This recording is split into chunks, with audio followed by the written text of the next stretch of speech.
Are we live? Are we on? Check my audio levels. Testing, 1, 2, check. Hello. Hello, hello. Audio levels seem fine. Okay. Good morning, everyone. My name is Jerrel Dulay. I am a game developer, and I make the Silver Falls game series for Nintendo consoles. Thanks for clicking on this video, and I hope you'll show up for the live stream. I hope you'll come and hang out. So, another last minute spur of the moment thing. I thought I'd just turn a live stream on, and then we'll see if anyone wants to jump in here. So, what I'll be working on today is developing Ghoul Busters for the 3DS. Now I have a few stages done, and I'll just be working on building stages. I will be working on creating enemies, creating new stage gimmicks, and creating some music as well. So I hope you have fun with today's live stream. And then, of course, you can always, if you miss the stream, you'll be watching this in the future.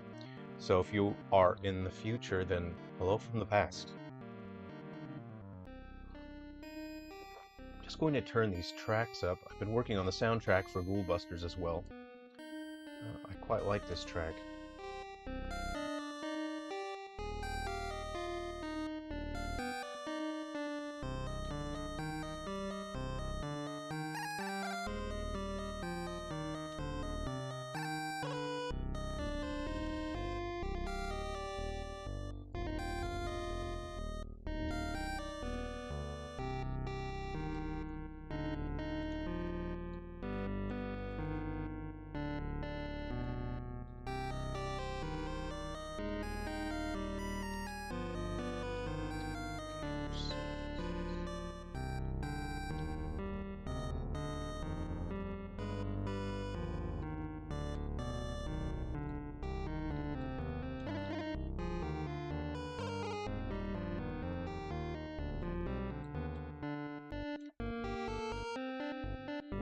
Okay, I'll turn the music down a little bit now. So I've been working on traversal. So stage traversal is the first thing that I develop when creating a stage. And traversal is the player's ability to actually get across and navigate an environment completely. After I complete traversal, then I complete hazards, and then after hazards, I do pickups, items, power-ups, objects, and enemies. So generally, it's important to focus on one thing at a time when you are developing an environment. But usually, as I'm doing traversal, I'm usually simultaneously also thinking about hazards, and I'm also thinking about enemy and item placements. But again, to streamline your workflow and to get tasks done more quickly and more efficiently, it's important to focus on just one task at a time. So I have traversal done here, and now I just need to complete hazards. Hazards are mostly done for the most part, and then you can place your enemies and your pickups and items, so your interactive elements. So what I'm going to do here, I'm looking at this end section here, and so you can see I have a bunch of things floating around because I know that I want to use them. Now, I know that I need to finish this section here, so I try to introduce new gameplay elements and gimmicks as these stages go on.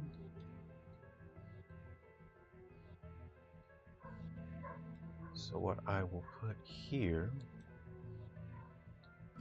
so I've got these rotating logs. I need just one that doesn't move. Here we go. I'm just going to duplicate this guy with Control D.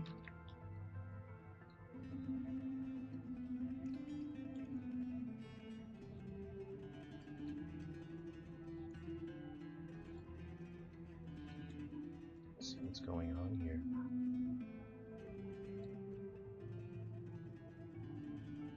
Okay.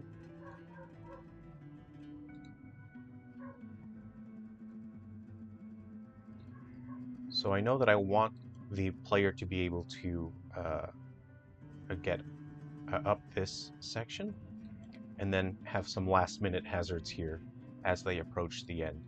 So what I will do is duplicate that, and then bring that down here. Now what this object does is it rotates like this, and that poses a momentary threat. The spikes are insta-kills, so it's important for the player to avoid these. The player cannot afford to take a hit from these. So in order to make this challenge interesting, these objects should be asynchronous. So they should either move at the same speed and be offset in terms of their time frame, or they should move at different speeds. So what I will do is make sure that they have the same rotation, so they have the same angle. Let's go ahead, right-click, transform, reset rotation, reset rotation. So in terms of frequency, I'll have this one spin twice as fast. There we go.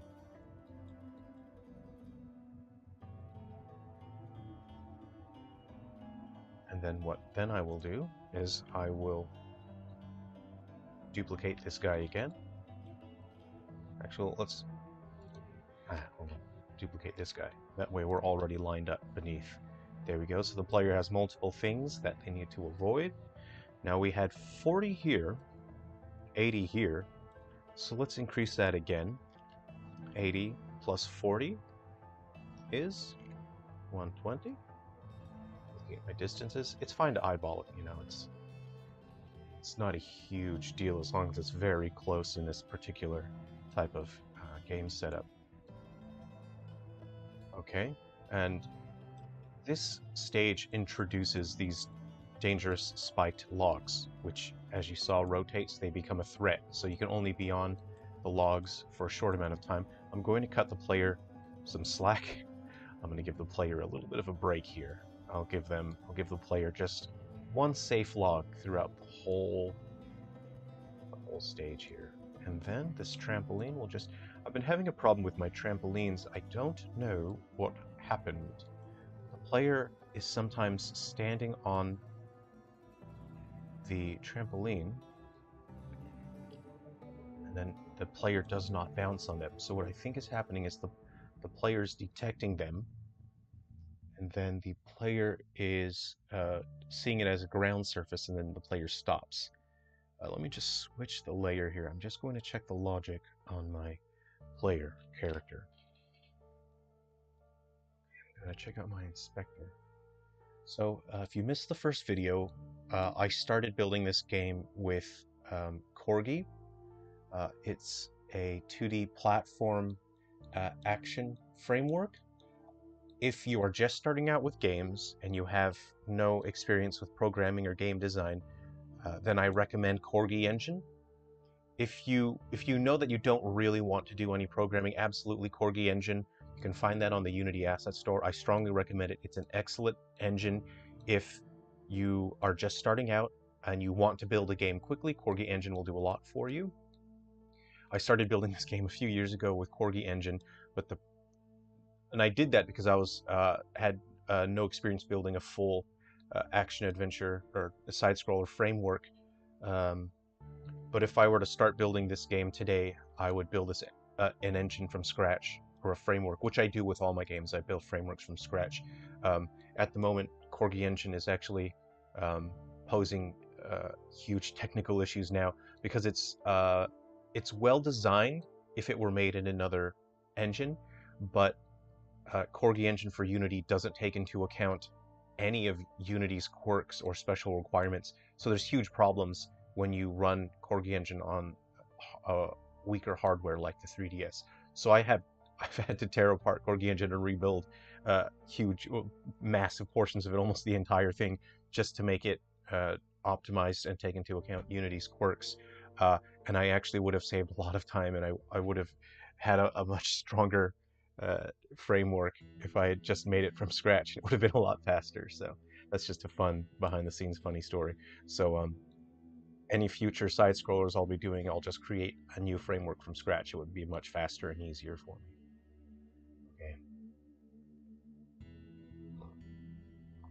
Okay. LTV, how's it going? I'll move the chat over here. Oh, you're doing pixel art. That's really cool. That's fantastic. How's it going? 9 miles. I understand the basics of creating games, but I never understood how 3D effects are made in game engines. Oh, you're wondering that. Okay, sure. So it depends on the game engine, right? So this is Unity.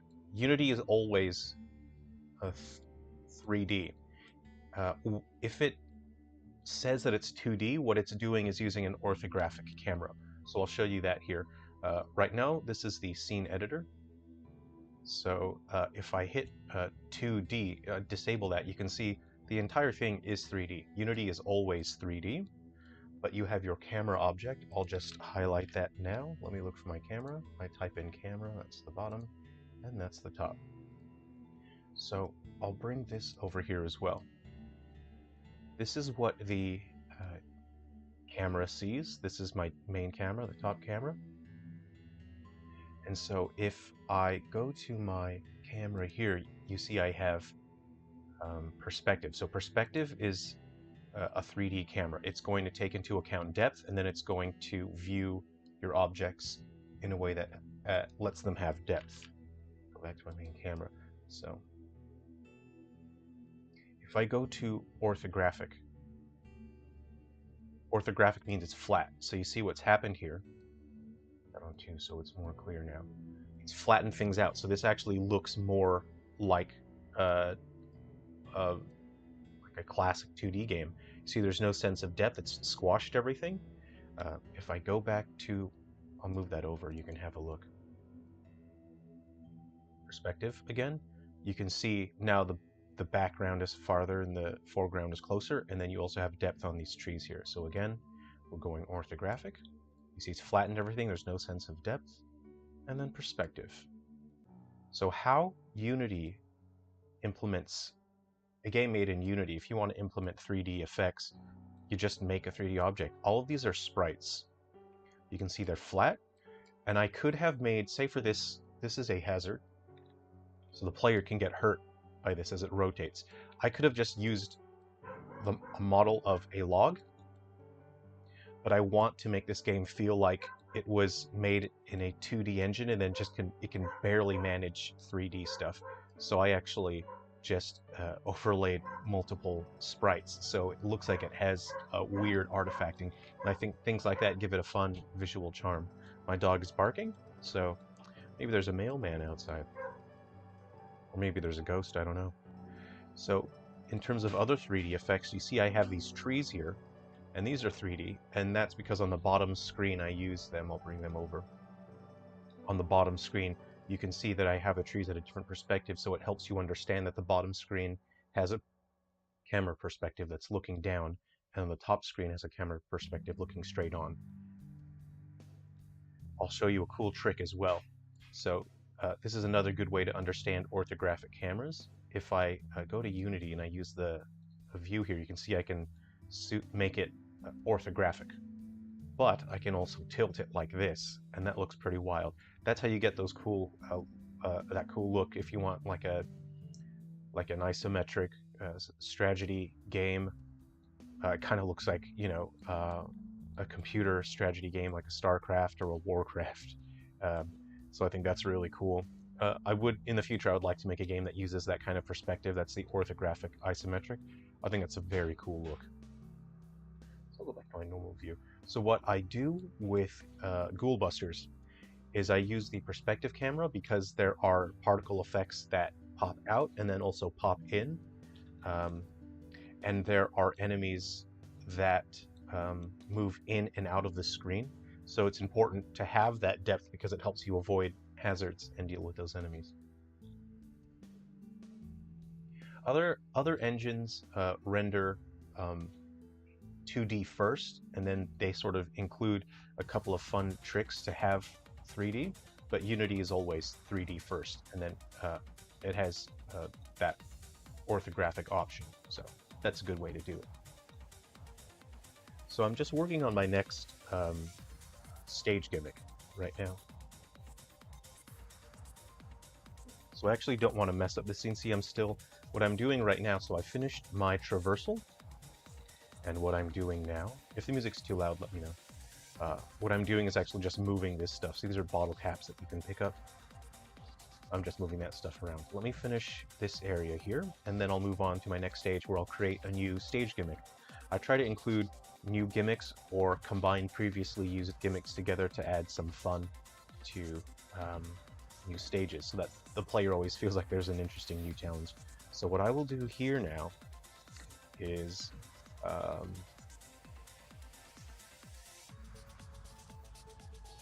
what is fun about moving platforms are a hazard in themselves because the player has to understand the timing for that object. And then when you have a moving platform that has a hazard attached to it, to me there's this sense of excitement and thrill, because now you have to get the timing right, but also the thing that you need can also kill you. I think that's very fun in platforming games, is an escalation of danger, and that's what these are. Before this level, all of the platforms were totally helpful. They moved around. Sometimes if you miss the timing, you're, oh no, I missed my timing.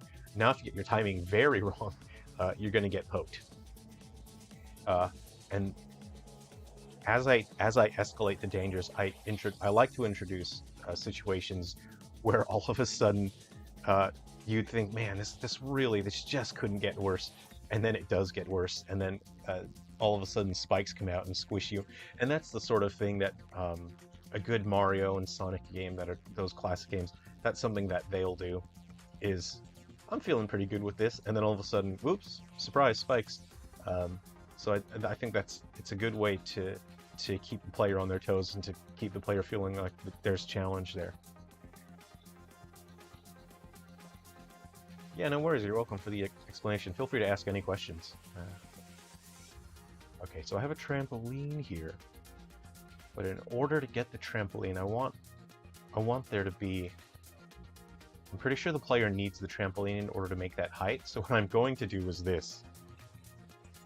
Let's see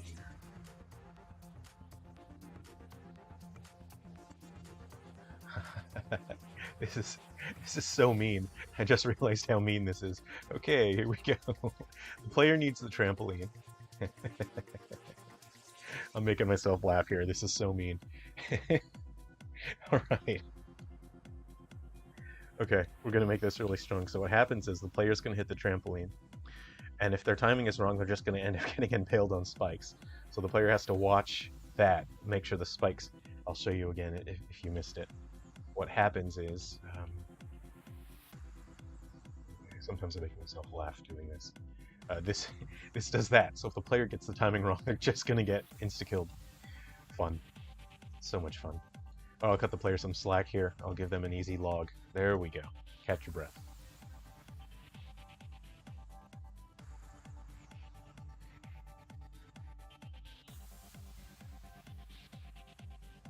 Yeah, 9 miles. It's tough.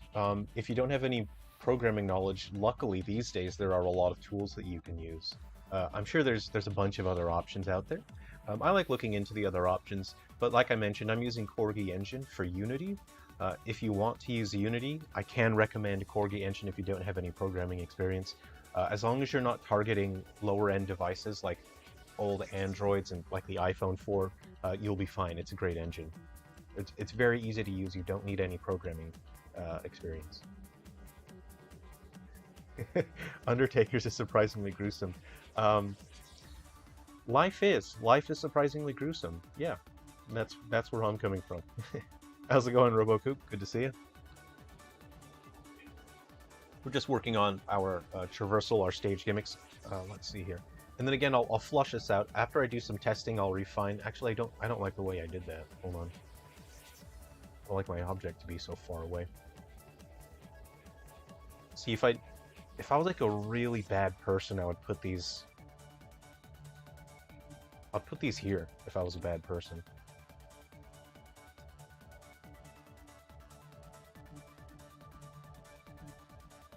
So what the player can do, I'm pretty sure the player can stand on the spikes, the sides, and not get killed. So what I would like to do later on, and maybe the next stage, is these chimney sections where the player has to stand on the spikes, and that's the only safe way down. I think that would be fun. But if I was like a really bad person, I would just put them all along here. That would be really rude.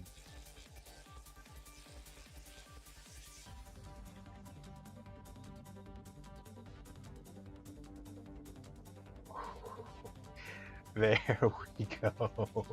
There we go. Actually, I need the player to be able to see what's going on, so I'm actually just going to move these just a little bit. There we go. Cut the player some slack. Now they can see what's coming up ahead a little better.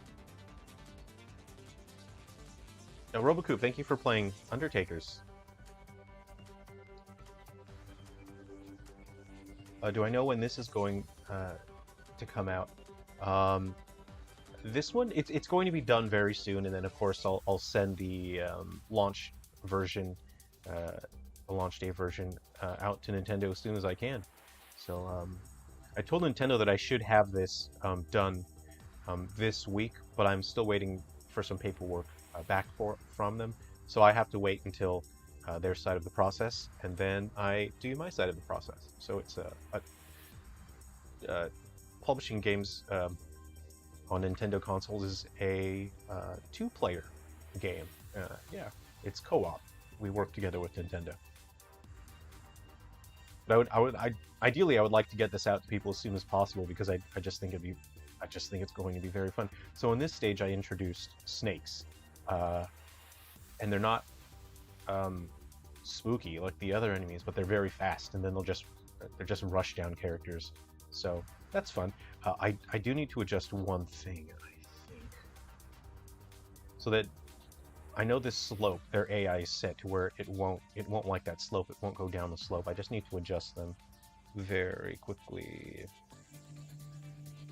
I think it's AI walk, right? AI walk. Are we following? I can increase that. I'll do it later. That's a boring thing. Okay, so then I'm going to my base stage here. I'm going to my project. Alright, gameplay prologue. So I've been thinking about my next stage hazard. So I don't want to spoil, too many things. I've left some, trying to avoid certain things, so I don't want to spoil all the fun stuff. Let me think here.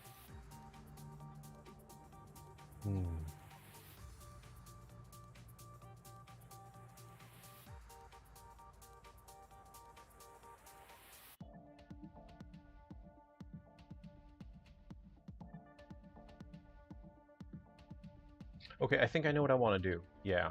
Okay, I think I got it. I've got it. Let's see. Robocoop. So, in general,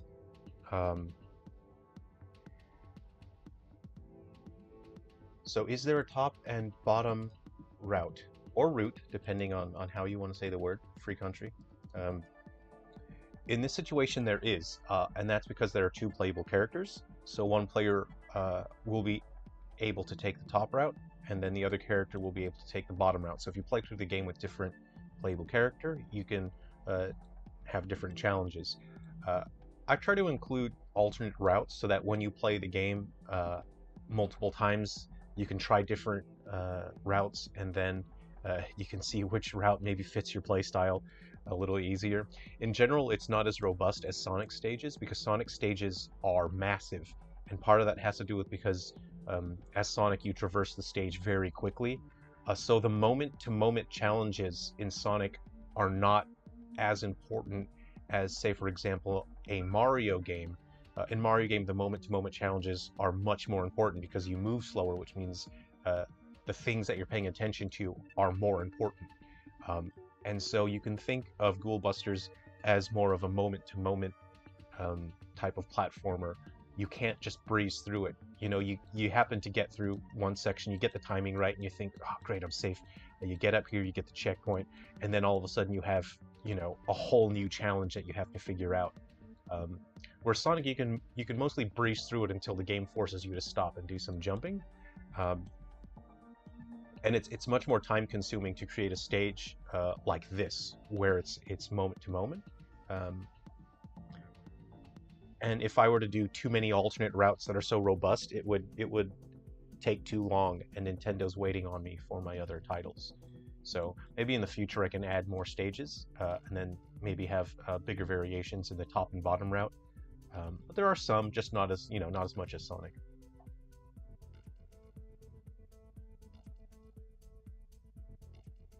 How does the bottom screen work in Unity and other game engines? So I don't know how other game engines use the bottom screen. For Unity, it's not up to Unity, it's up to the player, how the player wants to use the bottom screen. I actually have used a homebrew for the DS, and then that handles the bottom screen as its own sort of thing. For Unity, you have to pick what you're doing with the bottom screen. I usually section off a portion, and then the top camera can't see what the bottom camera can see.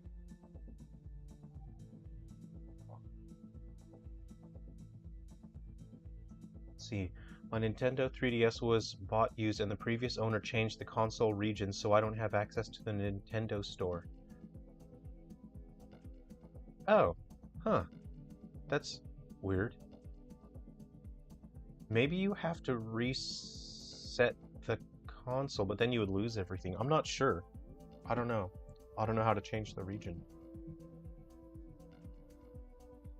I'm sure someone out there would have a decent tutorial on how to do that. Okay, let's go and create our next thing. So what I will do is I'm just going to create a new scene. I'm creating a new scene. Okay, this is going to be gameplay 5. I'm not going to show any, see if I can avoid any spoilers, right? Okay, so I've just duped our prologue scene. I know it's got all the stuff, and I'll move it around later. Okay. I'll show you the tile set editor. Again, this is called Tile Zone 2D, I think. You can grab it. There's a free version and a paid version on Unity. I highly recommend it. It's a great tool. Alright, so we're just going to clear this out. This is my new scene. Double check. I'm actually going to turn the music up. This is Frontier Hunters music from White Inside Its Umbra, which is our Wii U game that's coming up. I'm just going to turn that up because I quite like this music. Here we go, I'm turning it up.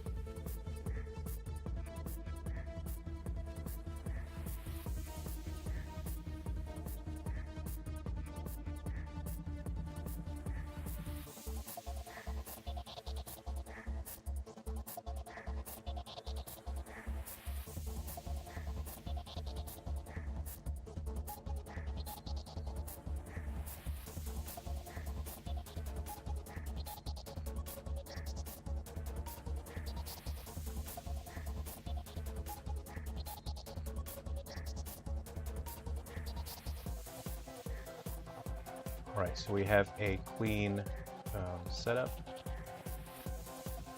What I will do is, probably won't need that. I'll move this stuff around as I need, it's not a big deal. Probably don't need those slopes, I probably won't use those. Well, I'll leave these slopes here just in case I need them. I'll leave them there, do it later. Okay, what I want to do now is introduce my new stage gimmick. So okay, here's what I was thinking, right? What if like a bunch of these little guys got like stuck together and they were just all squishy? Wouldn't that be awful? Okay. I'm using paint. This is a tool from ancient times. Archaeologists are still trying to figure out who made MS Paint and where MS Paint came from.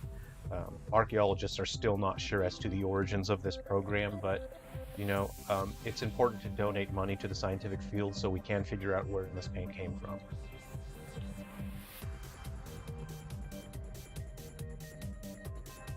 Okay, so what I want to do is make it look like a bunch of these boys just got mooshed together, and then how about some of them got their little knobby bits? Maybe they got like folded back.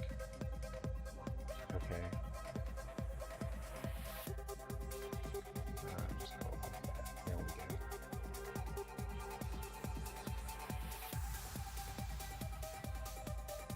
go. Joel Jimenez? Jimenez? Sorry, I'm not sure. Yeah, thanks for stopping by. Thanks for hanging out on the stream. The game is not multiplayer. I would love for it to be multiplayer, but I don't have time to implement multiplayer on 3DS, unfortunately. And now the stages are designed specifically for single player. So, yeah, that's just a bummer. Okay, let's see. Yeah, we just want a bunch of these boys mushed together, and that's what I had in mind.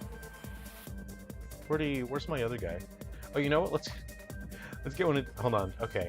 Yeah, we're gonna have two versions of this mush pile. One with the danglers that shoot, and ones that don't. Okay, where's my guy?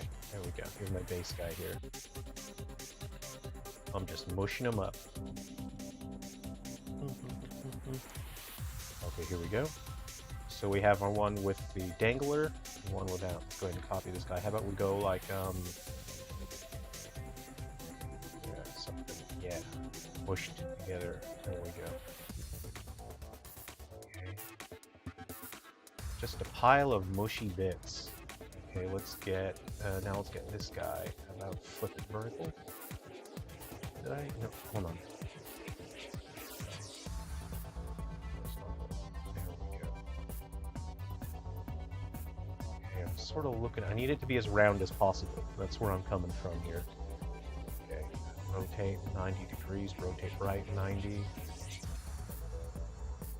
Okay, so here's what I'm going to do. Okay, it's rotate 90. See, I don't want to lose the detail of my dangler hanging down there. Let's... Okay, see, this is... I don't know why it has to do that. Why does it have to be like that? Okay.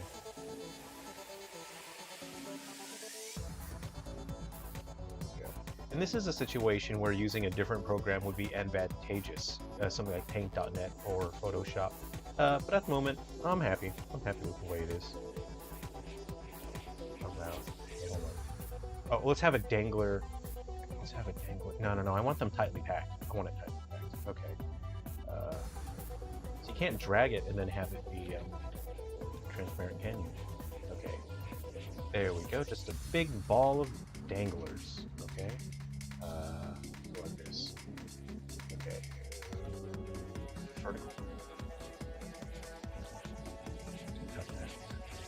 It's pretty round, isn't it? Don't you think? Okay. Now then, here's what, oh no, curses, I like the placement there. Go back. There we go, a big ball of squishies. How's that? How's that look? Good? Yeah, they look all friendly together. Alright, we're gonna duplicate that, guys, for our next step. This is why I like paint. You have a free canvas, you can work quickly, you can do whatever you want. Okay, now, let's grab a bunch of these spiky boys right here, like this. Okay, so you have that squishy ball. So I'm going to have a version where it's just a squishy ball, so the player understands, okay, there's a squishy. And then this guy, so what I want to do now, I need to have these spikes at different angles. Actually, let's do this. Rotate 90 degrees left. There we go, we have a spike straight up. Right. Let's rotate right 90 degrees.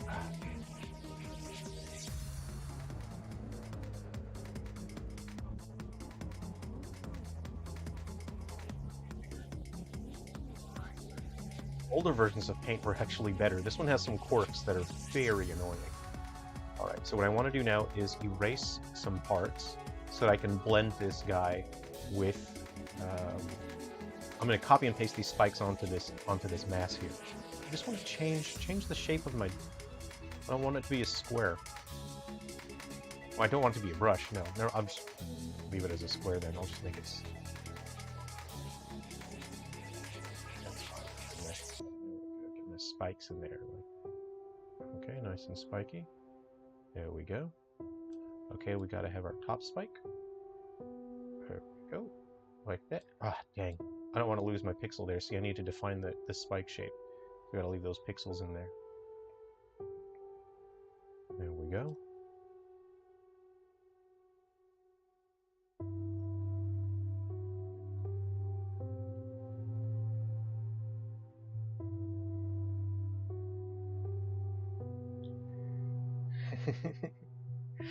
They are Well, they'll damn you to hell is what they'll do.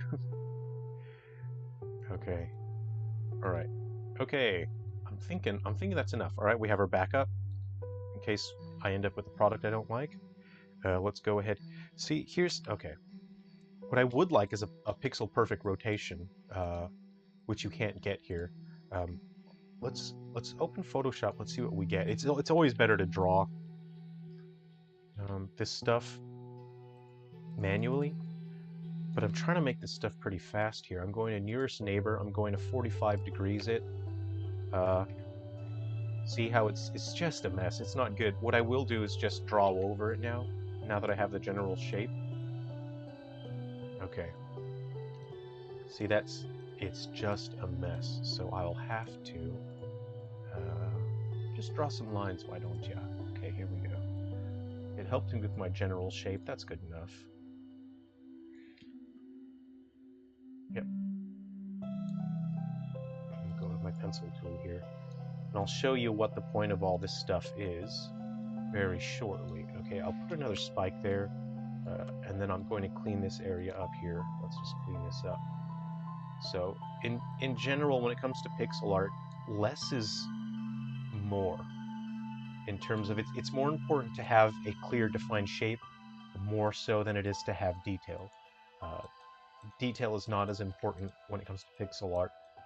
Uh, Expressing an idea is the most important thing in pixel art. So in general, if things start to become too detailed, it can be difficult for people to visually parse what they're looking at. So I'm just going to take some stuff out now. Let's see. All right, just got to make this boy real spiky. There we go.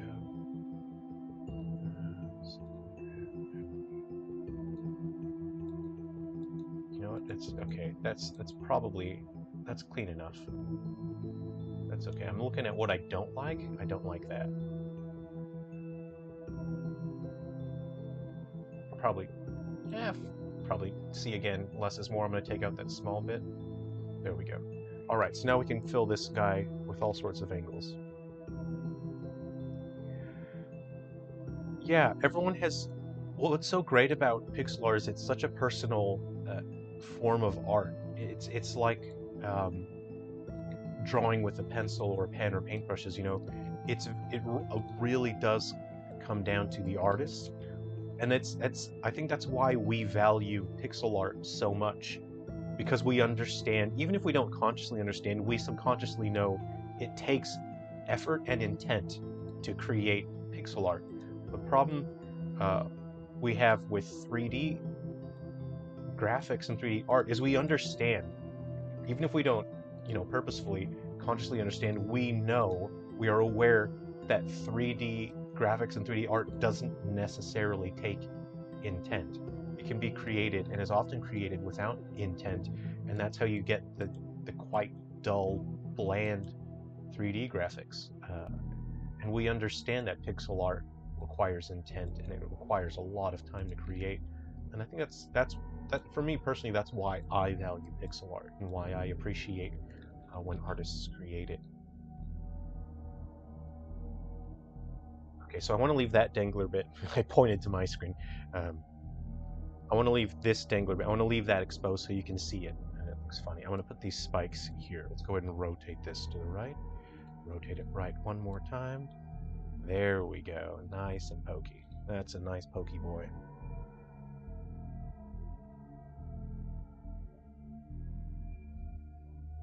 I might need to make myself another coffee pretty soon. Okay, so I'm looking at it. There we go. So I want one portion of this to be available for the player to jump on. And I think that'll be this nice squishy bit up here. Let's see if we rotate this guy 90 degrees rotator. Right. Oh no! Try to gain. Rotate right 90. So this is one of the quirks about this new version of Paint. I really dislike it. It often will clip what you're trying to rotate. The old version didn't do that. Back in my day.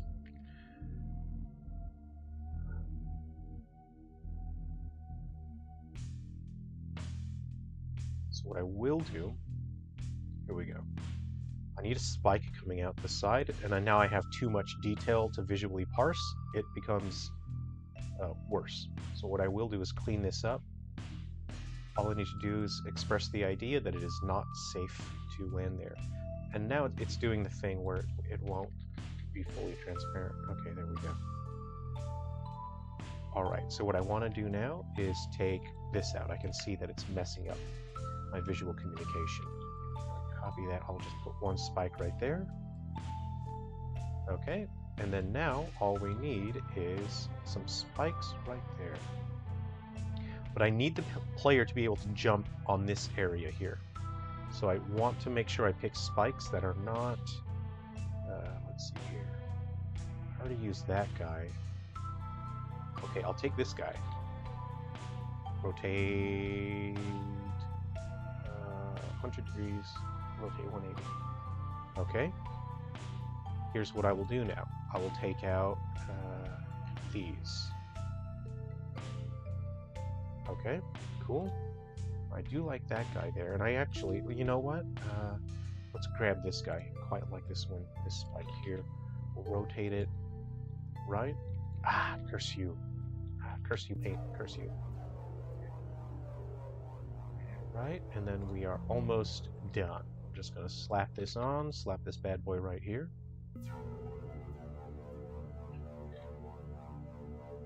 Like that.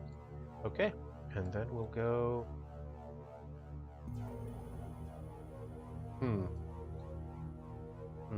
This spike is coming off too far at an angle. What we'll do is a little bit of this, and a little something like this.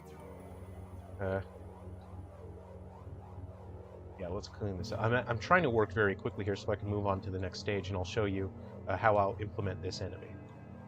And then why this is important for stage traversal. So what I'm going to use this enemy for is now, instead of those log platforms, the player will have to rely on these enemies to traverse the stage. Which means that it's now even more dangerous than it was before. So now there's spikes all over this guy, but you can see there is a safe area here that you'll be able to jump on. You just need to fix up a couple flaws in the pixel art here. Okay, fantastic.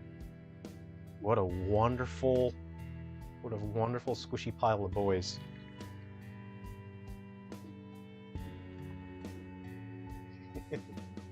It became something very threatening.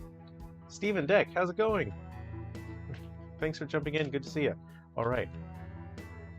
64. So I want this to be 3264 by 64.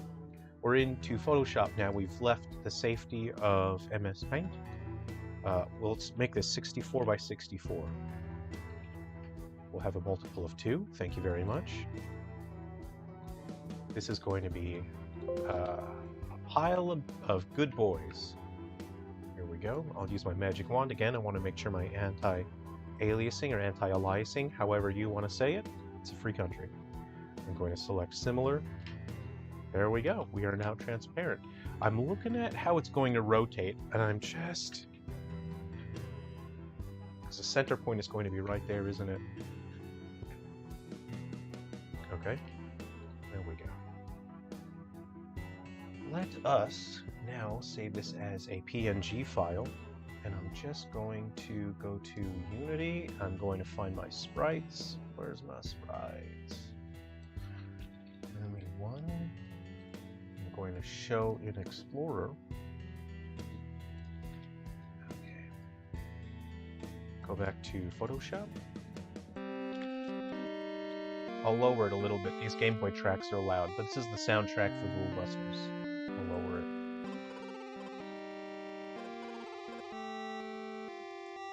I can probably turn the music down now in OBS, actually. Here we go. I'll turn it down.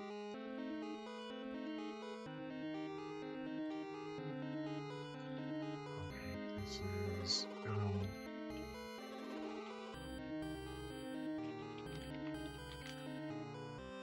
Okay, now, let's turn this into something fun.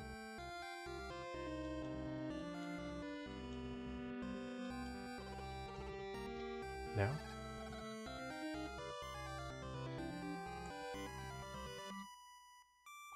So what I will do now, this enemy is already a template. Actually, before I do anything, I'm gonna lay down some ground so we know where we can stand.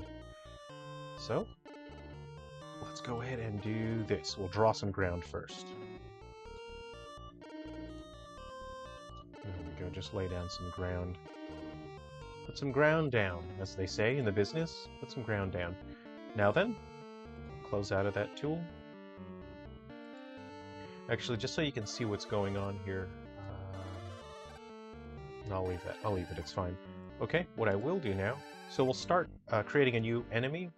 What I will do is duplicate this guy. I'll use him as a starting point. So I'll press Control, I'll leave him here. I'll Control D.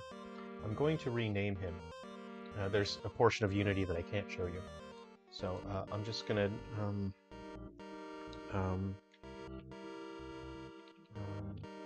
balloon pile spikes, okay? And I want to make sure that he doesn't overwrite anyone, so I'm going to select the prefab. I've selected the prefab, balloon pile spikes, and I create a new prefab. Alright?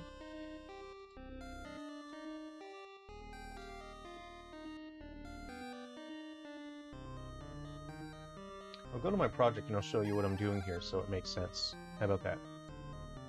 Okay, it's probably easier for me to work that way anyway. Alright, this is our boy here. This is the guy we just made. We want to point, and we'll give him a 16-bit color accuracy.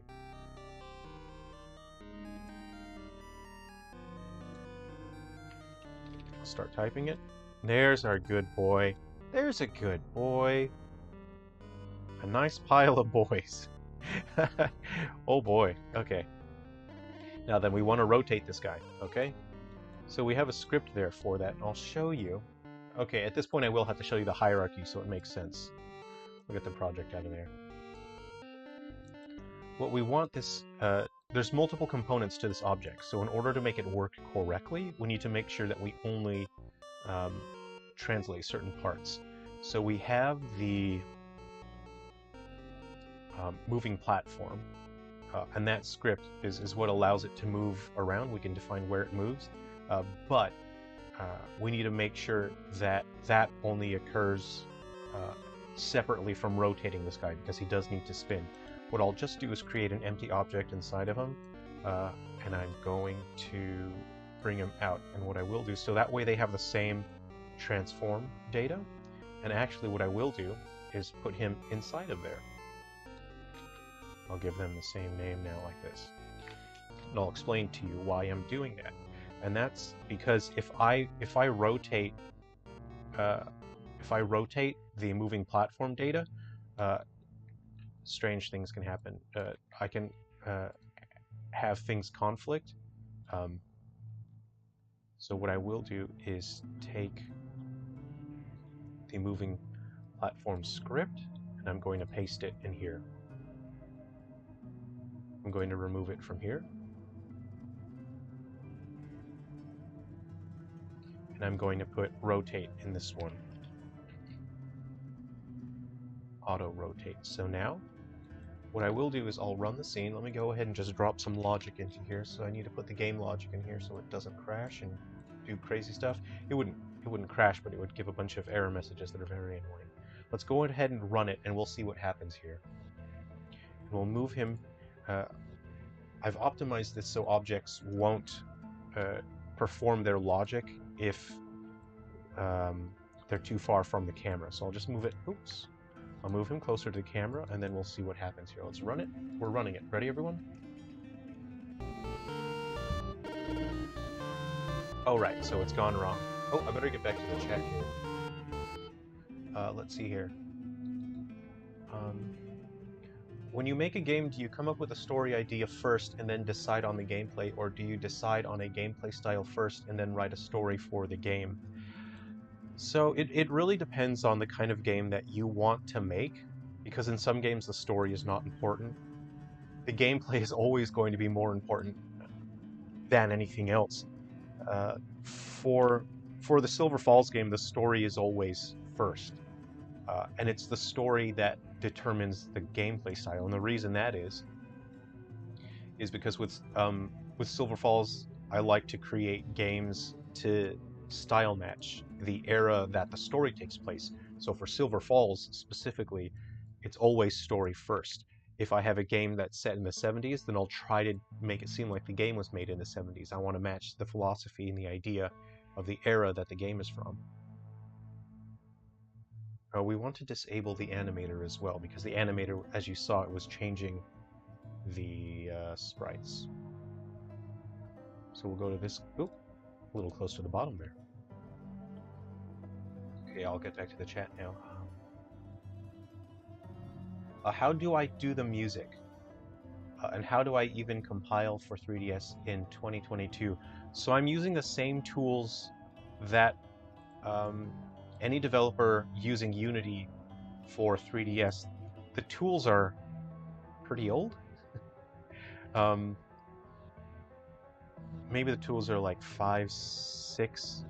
No, they're older than that. Maybe 7 years old. I'm still using them. So you use this software that's provided to you by Nintendo, and then that software is no longer provided. So I've had it installed on my system for a while. So actually, I'll do a music track. After we do this Fun Boy, I'll do some music track. So I tried to do this last stream. I didn't get very far because I was struggling. I hadn't used Milky Tracker in a few months, and I had forgotten because I don't use it that often. I usually use a Studio One. So what I will do is I'll show you how I use the tracker, because the music that you're hearing, well, right now, is Silver Falls Gaiden. So I use a modern workspace, but for the 8-bit music, I use a tracker so I can actually play it through a Game Boy hardware. And I want that to be genuine because the game is supposed to be Game Boy style. I want to use Game Boy tools for that, or things that would work on the Game Boy. So after we do this, I'll show you.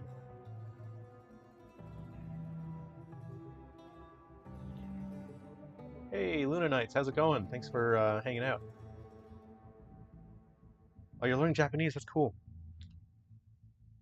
You studied Japanese in high school, lived in South Korea for 3 years. That's awesome. And 9, unfortunately, Unity is not available. You can't get it from Nintendo anymore. It's not available to download. All right. Let's see here. We're just... Okay. Hold on. I need to disable the music for this scene so it doesn't play.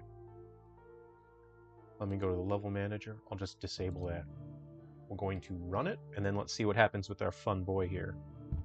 There we go. So I think it's spinning kind of fast, but it's so the player can bounce on the enemy, but there's hazards on the enemy as well. The enemy has some spiky bits. I might need to add more spikes down here. Maybe. Down here. I might add a couple more spikes. So we'll see. But there's a spot where you can jump on the enemy. Alright, so I'm looking at it. I'm wondering if it's spinning a little fast, and of course I'll adjust it per enemy. Let's see. So I want to make sure that the hitbox for bouncing on him is just right. Right now, I'm going to collapse these. We have a Box Collider 2D, which allows the player to detect where the enemy can be bounced on. I'm wondering... I think the Corgi engine requires a Box Collider, which is a little unfortunate. Hold on. So I have to be very specific with the way I do this. I need to make sure that this area is quite flat. There we go. And I need to make sure the bouncy area is accessible to the player here. Again, this is how Corgi engine is designed. In the future, I would absolutely just make my own framework. At this point, it's actually really slowing me down, and a number of times I wondered if I should just stop and then code an entire new framework from scratch, but I just don't have the time right now. As I mentioned, I have 6 other titles that I'm working on, and I need to get to Nintendo very quickly. Okay, now the logic for touching those spikes, the spikes should kill you. I'm gonna save myself some time here. We'll get the logic from this guy. Let's see. Damage on touch. That guy only does 1 damage. It's supposed to do like insta kill. Well, I'll grab the logic from this thing here. Kill player on touch. Let's go ahead and copy that component.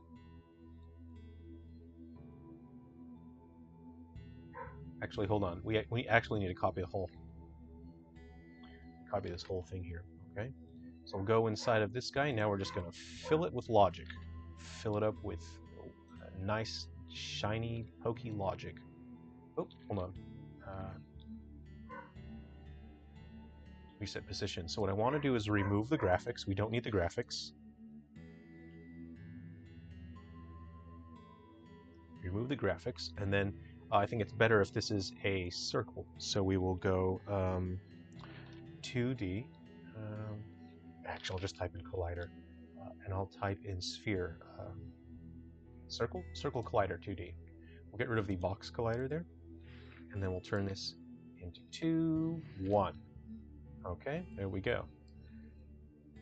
There we go. So if the player touches that, the player will be killed, and we'll say spike. We're going to duplicate this, and we're going to put him here. We'll duplicate it again, and put it here.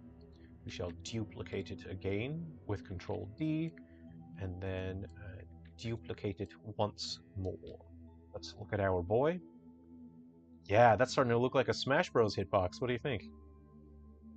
There's a little bit of a gap here. I'm just going to fill that in. I'm gonna move my circles around so I can fill that in. Okay. Do we have any Smash Bros. Players here? Anyone here play Smash?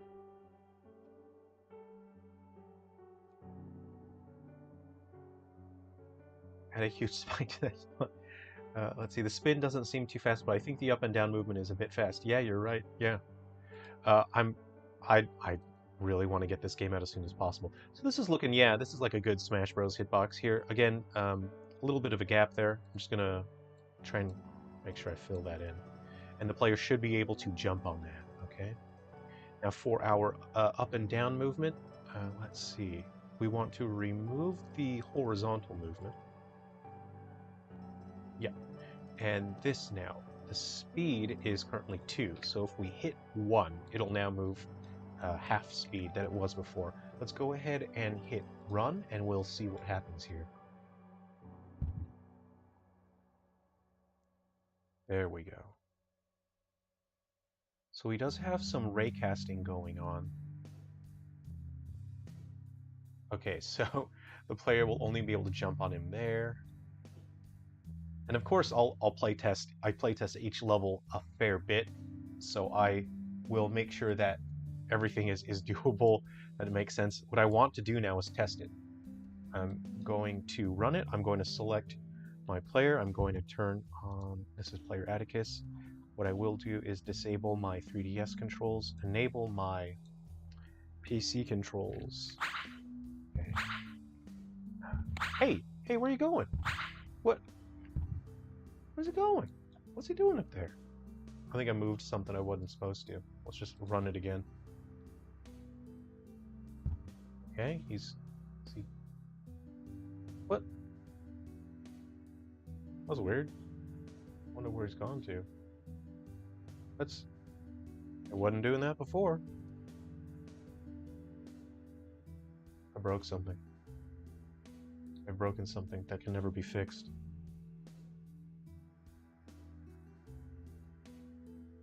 What have I done? Let's see. Stompable, character movement. Let's just remove the character movement from that. Let's see. Because AI walk. Okay, let's remove AI walk. Let's remove that. Let's see what happens here. What's going on?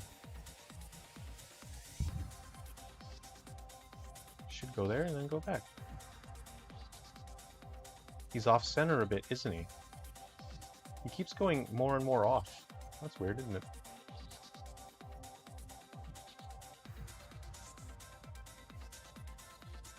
Most strange. You know what? I think he's interacting with these spikes and he's freaking out. Okay.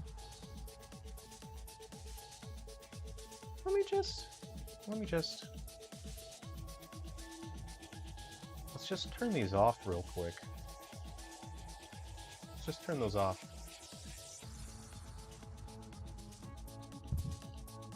Okay, so he's staying centered now. I think we're good. Okay, so I'm gonna stomp on this guy. I'm gonna give him a good old hippity hop, and we'll see what happens. Oh. Yeah! Okay, we want to add a little bouncy effect there as well. So the hitbox, it's a little too active. I just need to make sure I can get killed. Oh no, I've died. I've died and I'm still getting bounced by this guy. Alright.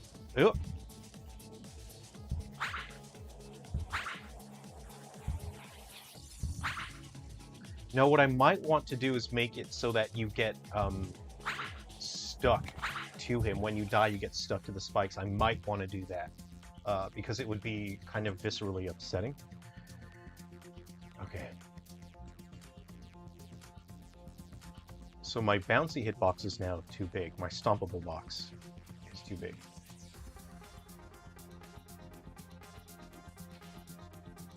I'm going to shrink my stompy box just a little bit. And I'm sort of getting the feeling, okay. Yeah. Okay. Let's try that. And this time it'll be cleaner for us to look at if we go here like this. Go ahead and run it.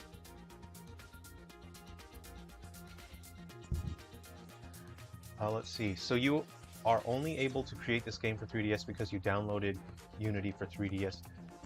Yes, so I've been developing on Unity for 3DS since 2018.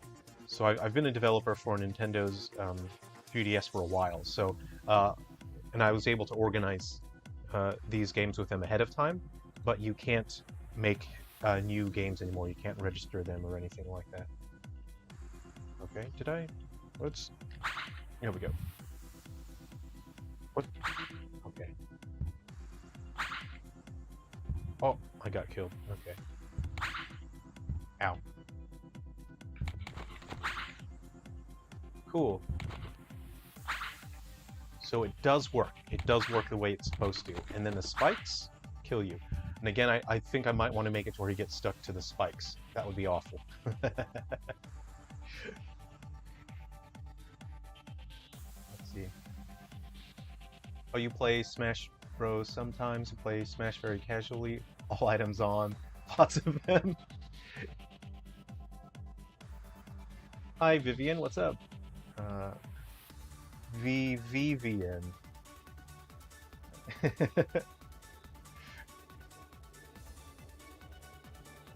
Yeah, I'm getting myrtleated by this guy. I will add some logic where he gets stuck to the ball, so you rotate around with it for a while.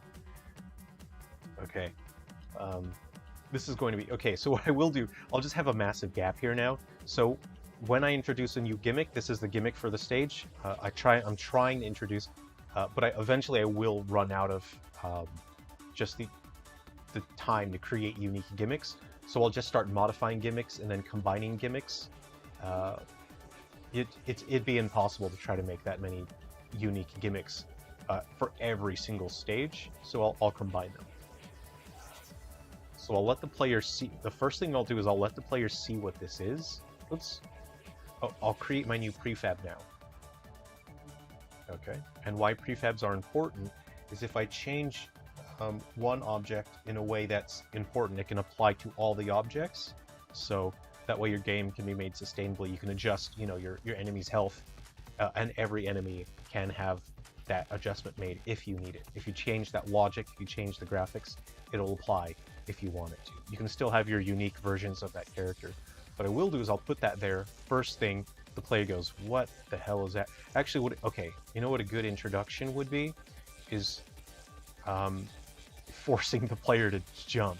So they approach the edge. I'm going to grab some of these foreground trees here. So the player sort of like, oh, there's foreground trees. I wonder why. And then you get past the foreground tree, and then there's like this weird thing here. Now you have this funny gap. Let's go ahead and just we don't need that tree. Okay. And now the player sees that the only way they can make this jump is by hopping on one of these funny boys. Okay, we're gonna move this. Well, I'm gonna move that stuff later. I don't need it right now. Okay, so there's no way they could make this jump without using that enemy to help.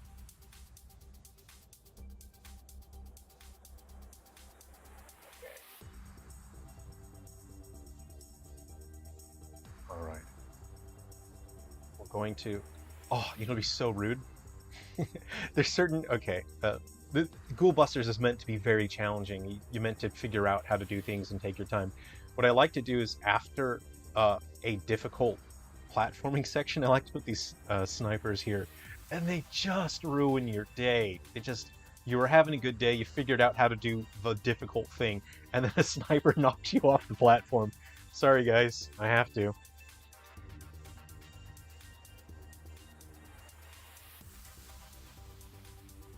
Yep, let's see.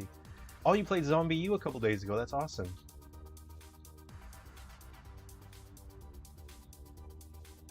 Captain U, nice. That one came out in December, didn't it? Captain U. I actually used to play a ton of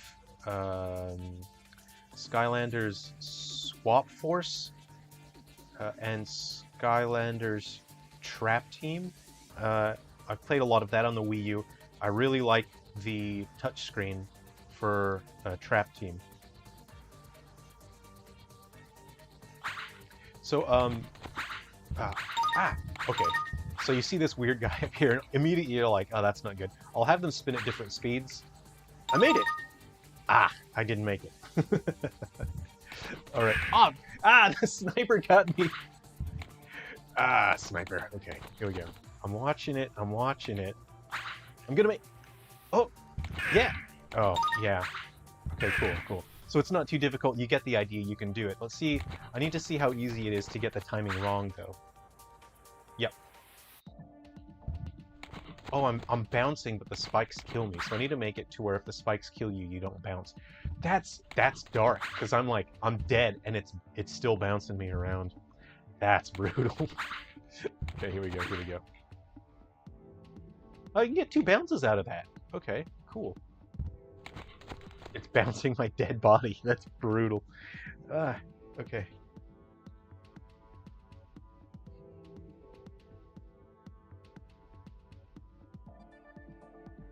You have all the Skylanders game on Wii U and 3DS. Yep, I've got them on Wii U and 3DS. And I've picked up, you know, the odd... I don't even use my Xbox, but I've got ones for the Xbox because I find them at the bargain bin for a couple dollars. And I'll grab it, you know. I really like Trap Team on the touchscreen on the gamepad. You can interact with them there. You can hear them talking. You can hear the voices through the trap. I used to really like doing the competitive in Swap Force. That's fun, just to have friends around once in a while, and then we'll just randomly pick some Skylanders and fight each other. And it's always an advantage when you know which one the good competitive characters are, and then your friends don't know, and you're like, oh yeah, you can, just use this guy, you know? Actually, you know, be like really creepy, as if this came like from behind the tree. Okay. Now I'm thinking the spikes probably need to land a little easier. So what I will do is overall increase the spikes here. There we go. That way it's easy here for him to spike you. And if I hit apply now, this is why prefabs are so important. I've changed the logic on him. I hit apply. It'll now apply to every instance of this fellow. This guy doesn't need a... What is this guy doing here? What's he doing there? Alright. Okay. Now we need to think of more... So after we introduce a concept, we need to think of interesting ways to use that concept. What I will do is now make it to where, in order to reach that high area, you have to... Okay, it's a little close, though. Give a little more space for the player to breathe. Okay, so now the only way for the... No, I still need more breathing room for the player. Okay. So now the only way for the player to reach that is to use one of these bouncy boys. I'm going to turn this track up.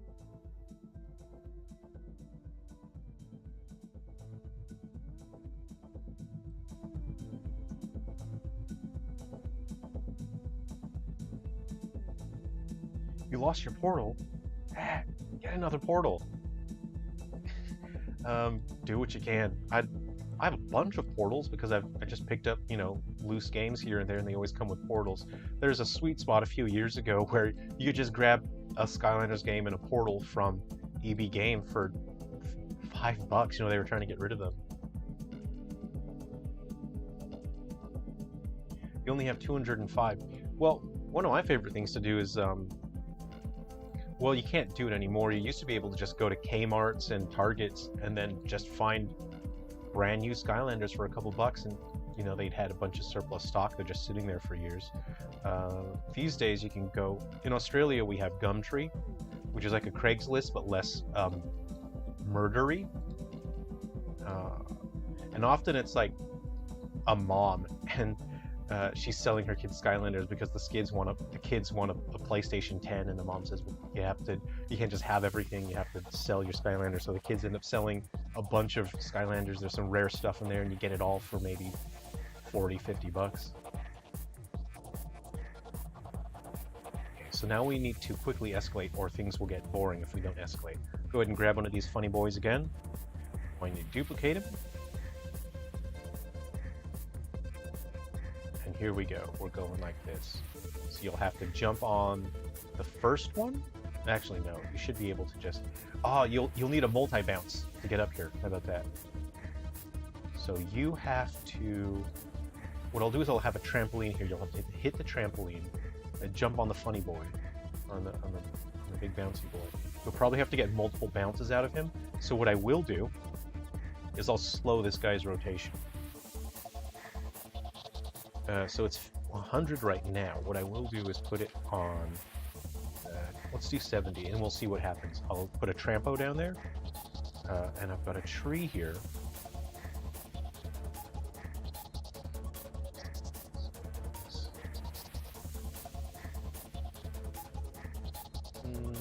Put it there.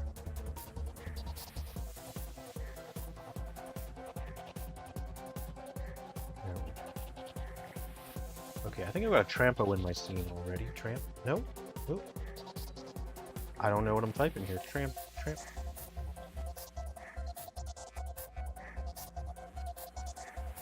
Used to have Giants and Swap Force on the 360. The graphics are a bit better on the 360, aren't they? With better frame rates and whatnot, I think. Did everyone just get Lost Reavers on Wii U free or something? I forgot why I have the game, but it's also on the Japanese Wii U. Ah, I didn't get it. I don't know what that is. I'm gonna look it up, and then I'm going to feel like I've really missed out, because I haven't even heard of what's it called? Lost Reavers.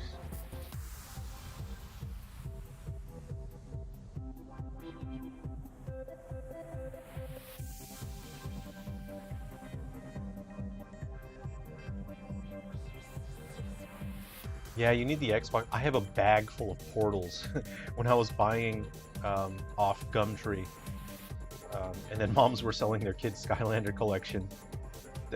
Now I have a stack of portals. You know, some sales came with like 2 or 3 portals, and the mom would say, "I just take them."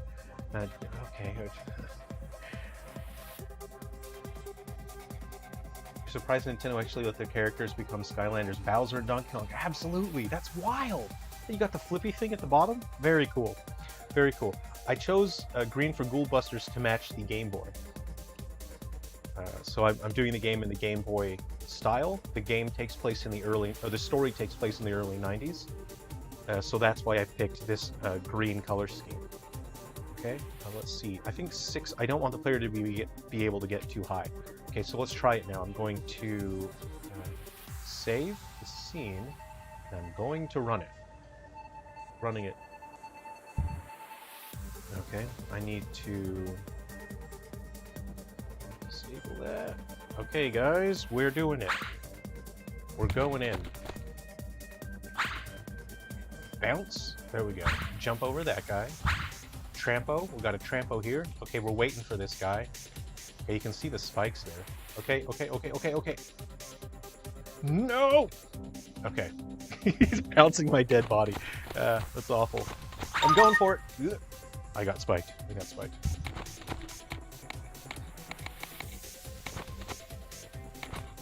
Ow. Ah. I made it. Ow. That guy's such an inconvenience. Okay, here we go. I didn't look. I didn't look. See, I'm in that mode now where you're so determined to win, you start rushing it. I often get that way with games like Cuphead, where I think, no, I've got it this time, and then I just rush it, and then I get worse and worse. Jump over. Ah, jump in time. Okay, I can see the spikes. I can see the spikes. I saw the spikes, and I still went for it.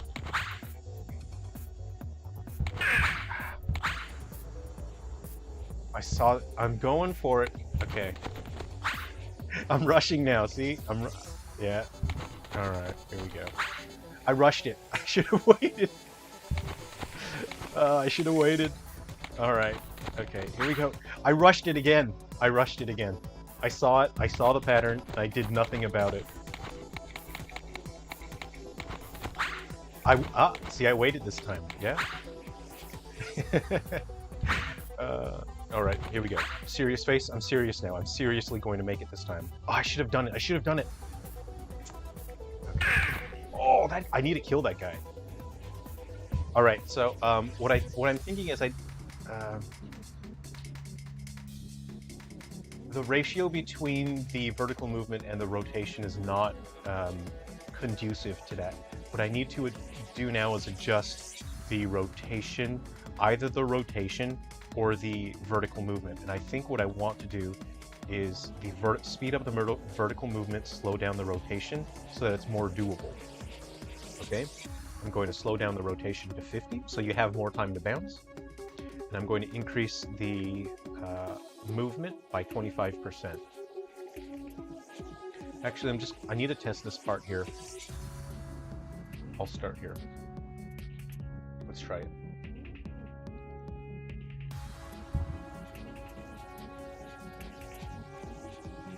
Okay, serious. I'm very serious now. I'm a very serious man. Okay. Here we go. Okay, here we go. I'm waiting for the rotation. Yeah, okay.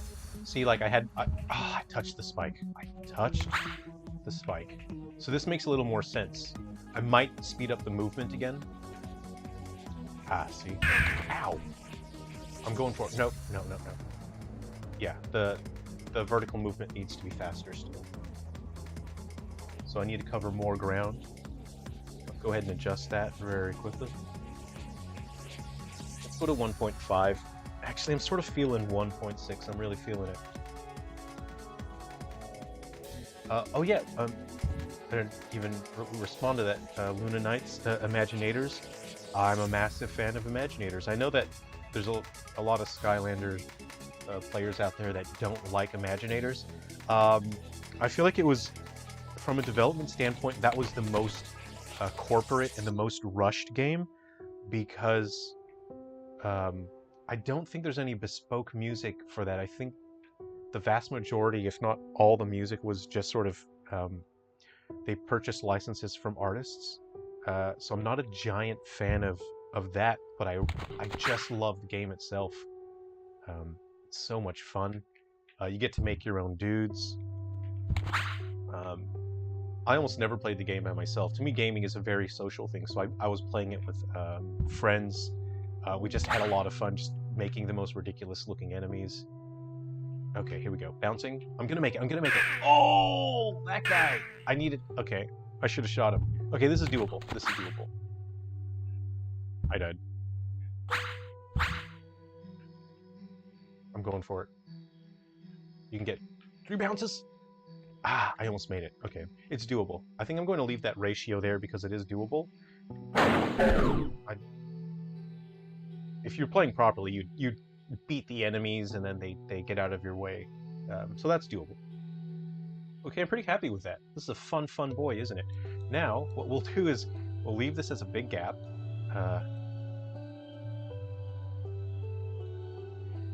Let's just see. Okay, hold on. Yeah, get rid of those. Let's just get rid of some of these. Let's just get rid of some of these. Yeah? What I will do now is these boys. So what's going to happen now is I'm going to disable the moving part, and it's just going to be entirely based on rotation. So I'll speed up the rotations. Oop. Okay. So you're going to have to start low and go high. So what I'll do here on this fella, this is where you're allowed to make unique adjustments per instance. Stompable character auto rotate.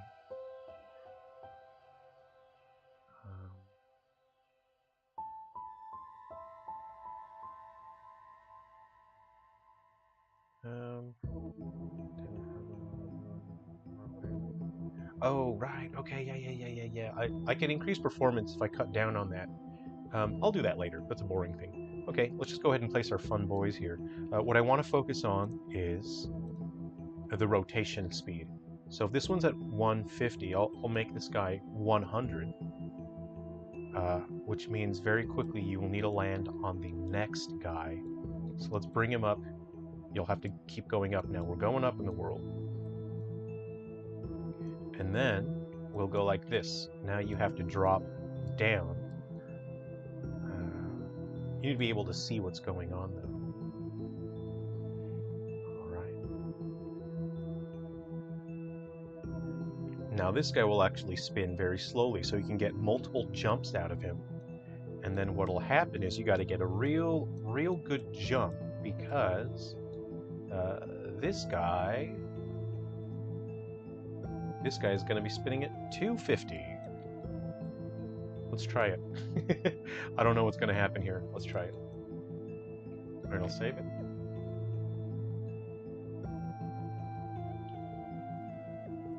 Yeah, character creators, I'm a big fan. I was playing Tony Hawk's Pro Skater 2 on the Dreamcast the other night. Just started a career and made a skater, and geez, that game is fun. That's a fun game. Okay. I might slow this down. I'm looking at it. I think I might slow it down a little.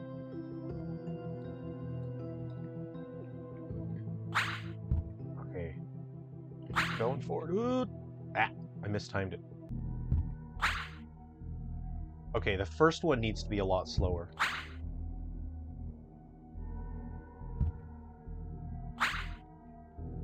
Ah, okay. That's way too fast. Oop. Okay, I need my bouncing height to be higher as well. I'm not bouncing high enough. This guy, please be slower. Let's go ahead and bring that down to 1. No. Let's make that 100. There's no reason for it to be chaos.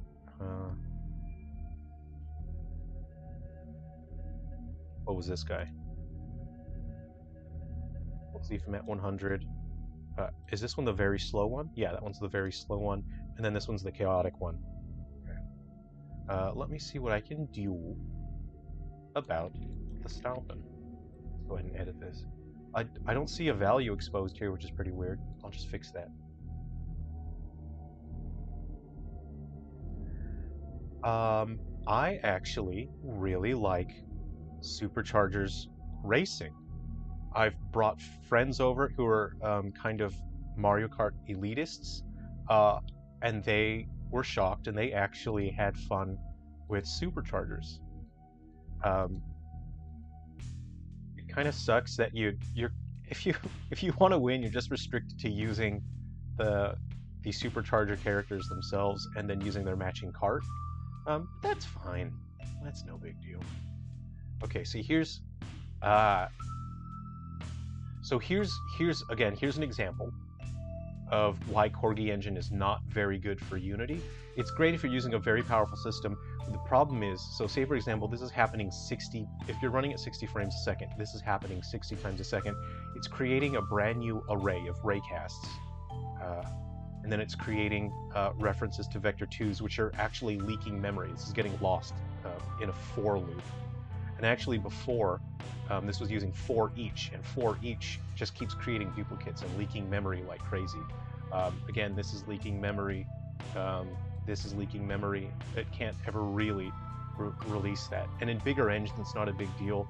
In different versions of Unity, those cause leaks. And then in Unity 3DS, it's like shooting a cannon through your ship wall. You know, you're going to sink into the ocean within minutes. So what I'm going to do to fix that is instead of having it create that reference there, I'm just going to have it a property of the class. So that prevents it from leaking. So now it's no longer using it, but it's still creating a new reference every single time.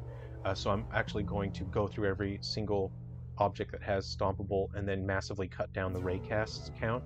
So that's happening less, which will make the game more efficient. Okay. Oh, sorry, I don't know why I did that. Okay. Let's see. So I'm just fixing the memory leaks here. Colliding character jump. Why is it? Did I... Colliding character jump.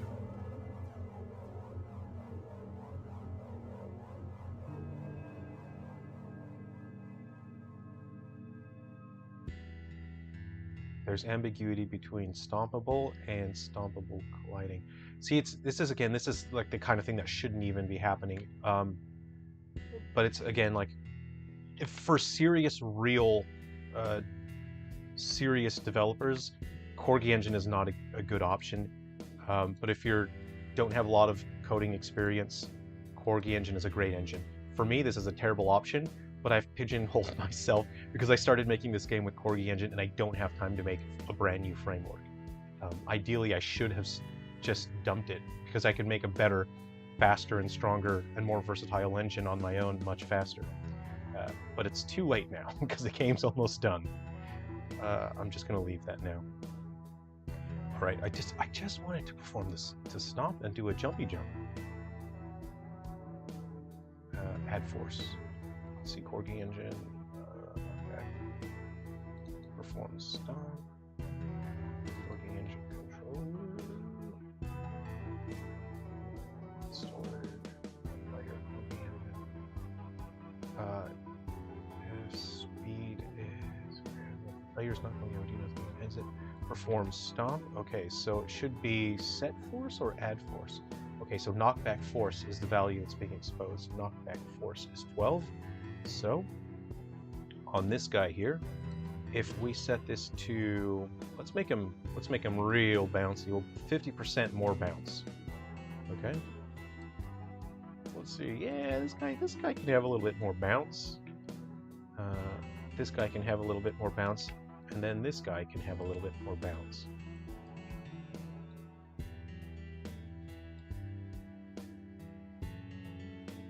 You bought Soul Calibur before you bought the console. That's awesome. Yeah, I had there are consoles where I bought the game before owning the console because I wanted the game, and I knew I was going to get the console eventually. You know, you set out to get the console. Let me see here. Okay, we're just going to test this now to make sure it works properly. Here we go.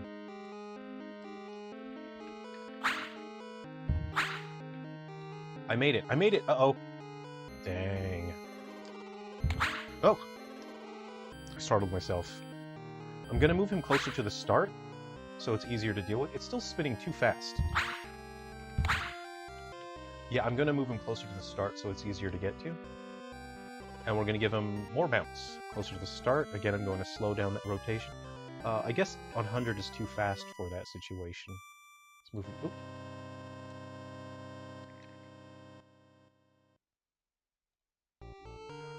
Oh, it's too loud. Okay, thank you. I'll remove the Game Boy tracks, actually. It's just, it's difficult to keep track of. Thank you. Thank you. Thanks for letting me know. Yeah, I write the music for Game Boy, and then I record the wave data, and then those recordings are way louder than my other modern digital workspace. Sorry about that. Okay.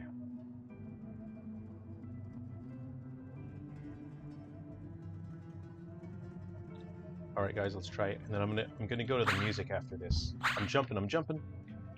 I'm jumping. I'm jumping. I'm gonna make it. I'm gonna make it. Oh! Okay, I'm gonna slow down that guy. You know what would be? That's brutal. That's so brutal. Okay.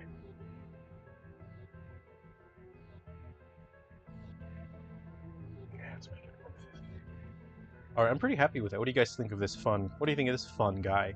So this is going to be the whole thing for the stage. What I will do then, I'll have versions that either don't spin or spin very slowly, and you have to travel a whole distance, um, and then there's things attacking you as you travel the distance. I think that'd be pretty fun. So we'll set that aside now, for now. Shrink that down. Actually, we'll have it in the background so we can have a look at. Yeah, we'll just leave it there. Okay. So what I want to do now, we're heading back to Milky Tracker, and I'll show you. I'll create a new track. I had an idea. You had Smash before you had the console. Yeah, that's absolutely reasonable. Can you move that script to an update that isn't done every frame? I missed the beginning. Um, so that's not a good idea in that situation because things that detect detection, it's very important for that to occur every frame in a situation that's like this where it's a high precision, high action game. You can force things to not occur every frame with some logic, but that's not good. Yeah, for for a game like that. Um, Stephen, oh, you're heading out. Okay, thanks for hanging out. It's good to see you. Good to chat. Take care. Happy Easter. Yeah. All right. So, actually, I was struggling a bit last time. Uh, so what I've actually done is I've downloaded. Oh, let me open this guy. I've downloaded this iPad application so that I can see it. It has the number and the pitch there, so you can see the notes and everything. And that way, because you can't with Milky Tracker. This is to write Game Boy music, which is how I'm doing the soundtrack for Ghoul Busters. You don't have a keyboard here. You can't um, punch out music. You have to you have to push buttons and then a sound will come out, but you can't really play music that way. So with the iPad now, I'll just punch out the music that I want and then I can program it in because you're programming in with like hex values and whatnot sort of thing. So what I will load is I'll load one of the other tracks as a template. Actually, I do know what I want with the melody and sound. I'm going to open a piece of music that I did for Galaxy Bound Curse because I know that has some things set up already in there. Where is it? Which one was it?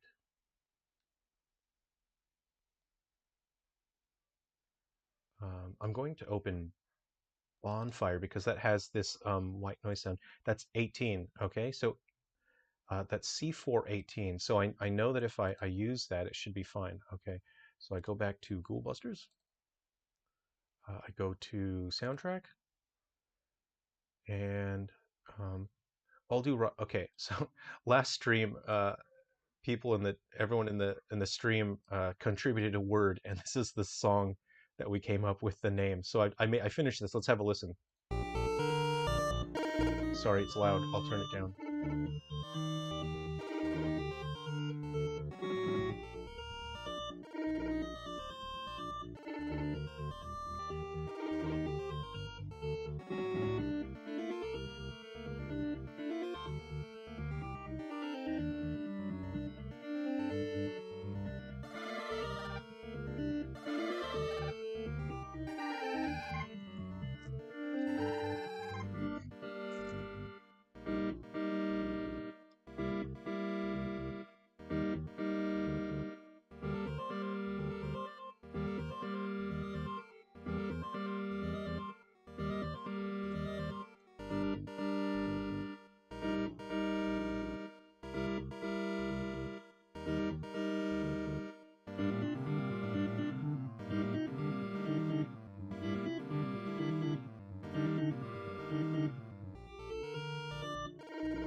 Okay, and then it loops. So that's the result of the name that the chat came up with a couple days ago. Anyway, we'll start with that as a template. And the reason being is there's a lot of data that's programmed in there that will allow this to work on Game Boy hardware. So I have to start with one of these as a template track. Okay, so we'll save as Ghoul Busters, and there was a new track that I wanted. Um, so this is a track that's supposed to be quite fun and bouncy. This is supposed to be the happy track in the game. You know, a, a platformer from this era should have a fun, upbeat music track. So far, everything has been quite melancholic. Let's see here. Um, let's see. I gotta eat jelly beans. There we go. No. Uh, okay, let's gotta eat them jelly beans. Okay, there we go. That's the title for this track. What I will do is I'll start clean, delete these. What I do need is that data up there. Okay, and then what I like to do, there isn't. I don't know how to clean that. I could have just hit the no. I don't want to hit the zap button. I'll hit cut just to remove all of that. Uh, okay, and now I might just make myself a coffee so you can see. I just want to make sure I can get that sound. That is a crunchy noise sound. I'll put it on this channel here. That says I'll, I'll hit record. What I will do is ah delete that. What I will do is stop it from moving around. Okay. Okay, so that's C5, but that says 18. If I change this channel to 18, 1, 8, that allows it to be the wave noise, right? 1, and then I go there, 8, right? Yeah, there we go. That's how you get that crunchy sound. So what I will do, again, I have the reason why this programs the volume in. So if I do that, it should just do one hit. Okay, that's too long of a hit. There we go. That's the nice crunchy sound. So we'll have that. We can copy and paste that. Um, okay. Gotta eat jelly beans. Okay. Now the idea I have for a memory, melody, and this is how I can quickly translate um, melodies from this guy into the programming there now. Oh, you love using Milky Tracker. You might be better at Milky Tracker than me. I'm not very experienced with Milky Tracker. I used it for Galaxy Bound Curse. Um, I only did a couple tracks for that game because it's quite difficult. I'm not good at Milky Tracker yet. Do you use Milky Tracker, Family Tracker, or Deflamask? If you have recommendations, because I would like to make a soundtrack for the NES, so if you have recommendations, I'll look into that. I think I may have downloaded Family Tracker, but I haven't had time to look into it. I'm not sure. Obo Coop, good to see you. Thanks for hanging out on the stream. All right, take care, and we'll see you next time. Good to see you. Thanks. You've been playing with using fixed update and interpolated movement instead of update and time.delta time because it's definitely a much slower action game.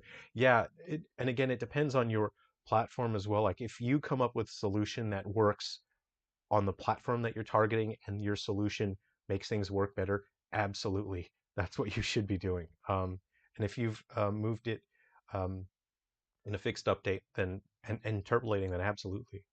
Game development is all about creative solutions.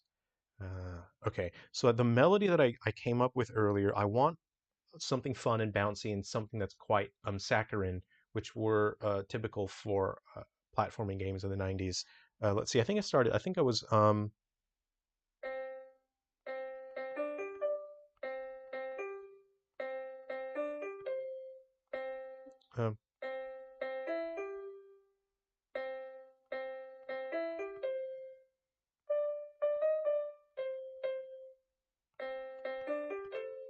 no.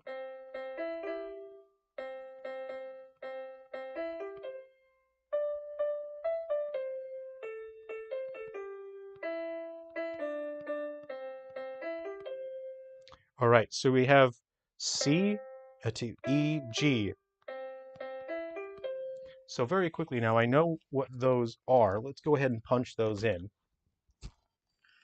So we have, um,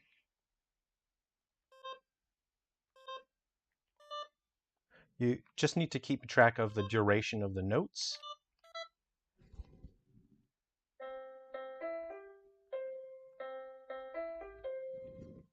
So it goes bum, bum, bum, bum, bum. I think that might be a dotted, hold on. Uh,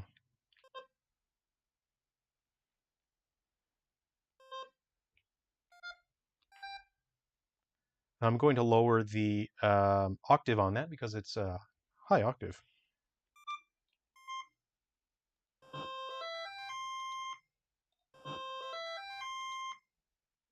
Ba-da-da-da-da, Countdown Races, sing that song. Okay, no. Okay, that's not what I wanted. Okay, let's see here. So I think that was a whole note. It's a bit difficult for my brain to keep track of time. Oops, in Milky Tracker in terms of musically, um, because I'm accustomed to coding in a not coding, creating music in a different audio workspace. I usually use Studio One, but you're not going to create Game Boy music in Studio. Now, what am I doing here? I'm gonna leave that. Um, yeah, you know what? That's fine. Okay. Is that right? Or is it just playing faster?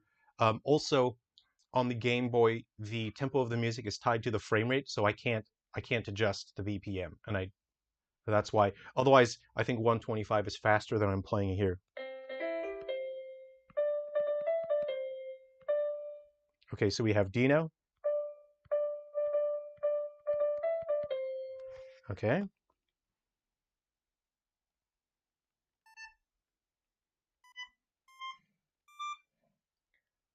Okay.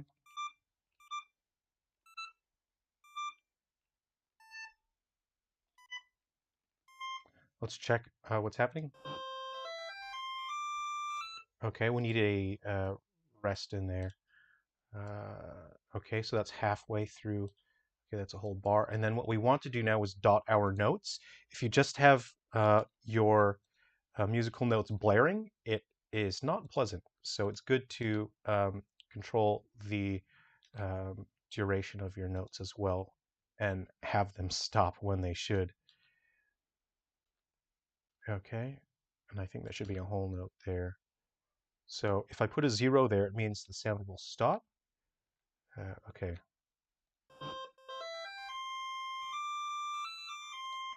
Oh, that's supposed to be 0.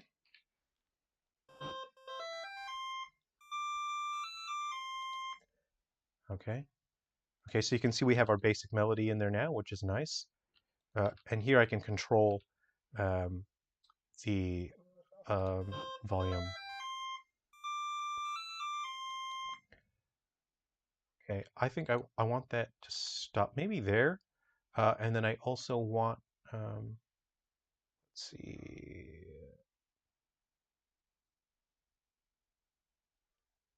let's see.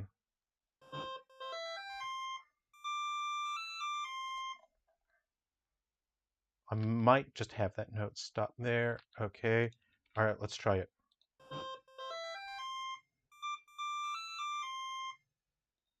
Yeah, okay. Uh, and now we will fill in some of this nice percussive hit. Bump, bump. Okay, so we'll go bump, bump. Okay, let's go ahead. That's 0A. I'll just remember where that is. So I think the rhythm on this percussive hit will be bump, bump, bump. Okay. Um, what did I say? 0A. Okay, we'll paste that in there. Um,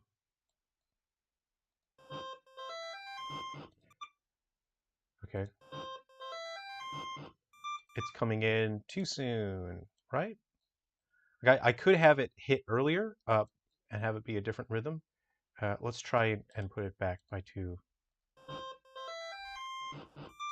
Okay, that's not right. Okay.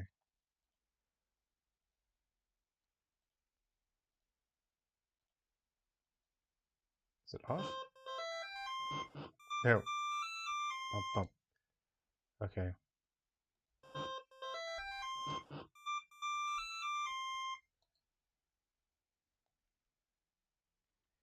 All right, Robocoop, good to see you. Take care. Thanks for hanging out on the chat. Techna, Jade, even on 3DS. Are you talking about how the tempo is tied to BPM? Um, on 3DS, no. But I want to run these tracks on Game Boy hardware. So I have to write them with those restrictions in mind because I want the soundtrack to be genuine. So what I'm doing is I'm writing uh, this to run on Game Boy. I record the WAV file and then I play it on the 3DS as just recorded.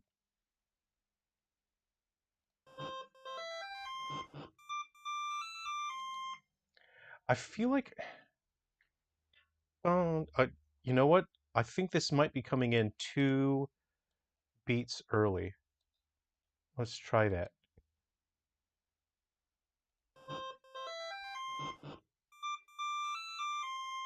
There we go. Now that's right.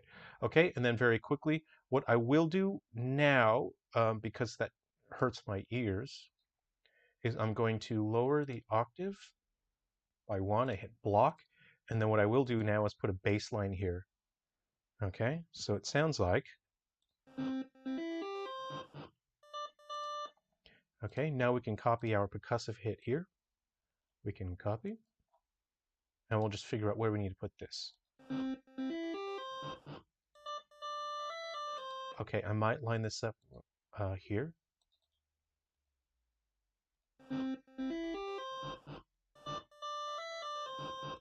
Okay, something is wrong. Uh, okay, this needs to be on, not, okay, this needs to be on the 1. Okay, here we go. Let's try that. No, that's wrong. So where does this need to, what if, okay.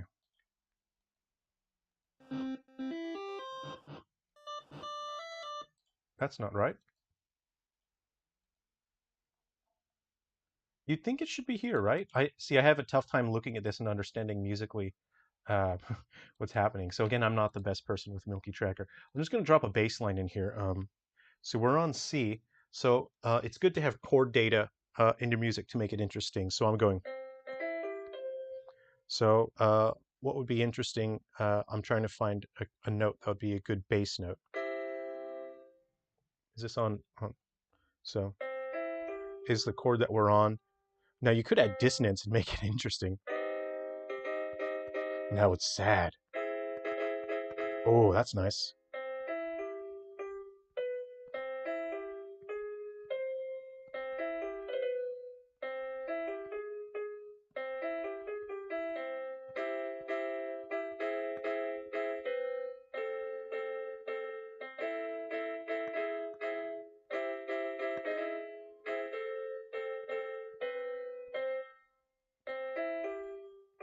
Might go with G for that bass note.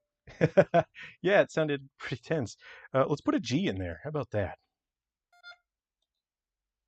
Where are we now? And I will transpose this guy down a bit.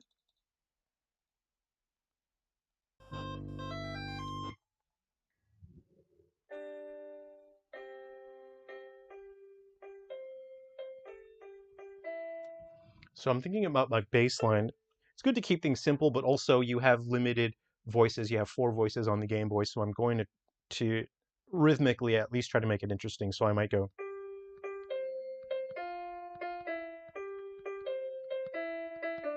That might be my bass line. Oh, actually, no. I want to. The bass line should have a simpler rhythm. That's me, sort of getting ahead of myself. I'm going to simplify the bass line rhythm because we already have a lot of movement here musically. So I'll keep things simple on that. So I'll go C,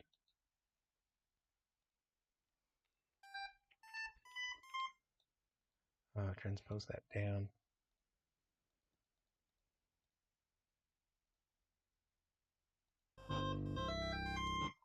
Okay, and then we'll have those uh, two, and then we also need volume data in there as well.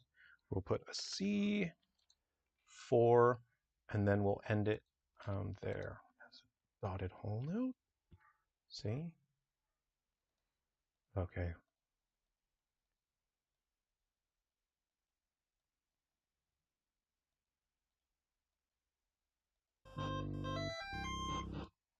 No, that rhythmically. Did I? I didn't just do a song in 3, did I? Because Mookie Tracker is meant to be in 4. Well, I'm just going to roll with it. This is the life we lead now.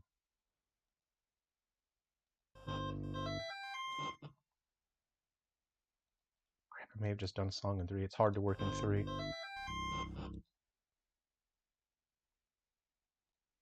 I actually want that to go up.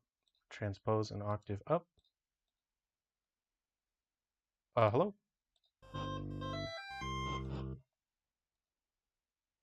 Okay. Is there a move button? Or do I just have to cut? Okay. Well, let's just do...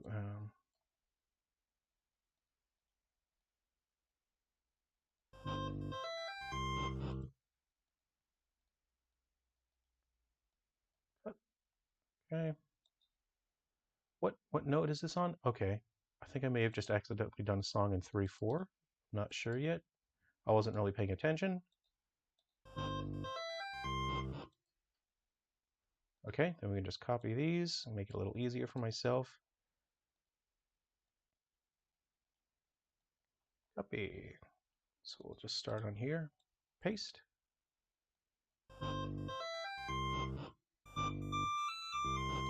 Okay, we want to make sure that the melody is right, the bass line, so we want... I might do that. I might go to C, F, and then E. Let's do that. Okay, and then we'll transpose note down, block. That's F sharp, and then down F sharp, we want to go to E. Okay, what's it sound like?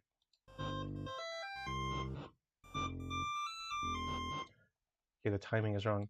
Yeah, descending bass line would be good. I I played. I'm not a strong pianist. I'm not a full-time pianist or anything. Um, but I play piano, just not. I'm not like a dedicated pianist. I'm a multi-instrumental player, so it means I'm not exceptional at any particular instrument. I think that's off. I think no. Hold on.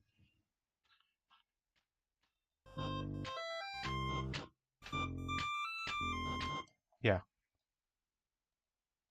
I don't know what I was thinking. That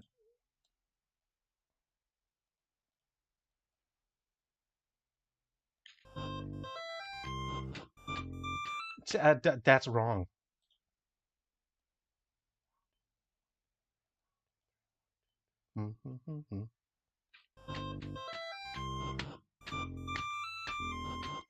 Yeah. Okay. This is why is that off?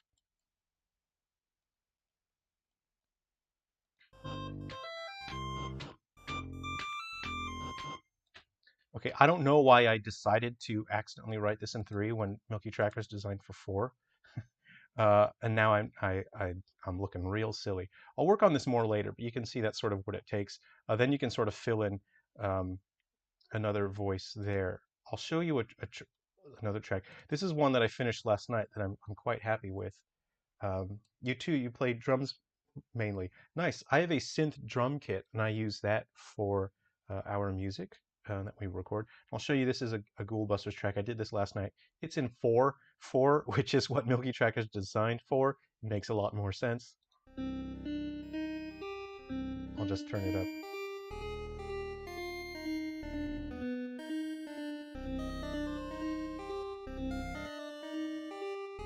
I'm just going to make myself another coffee. I'll be right back while this plays.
Okay, and we're back.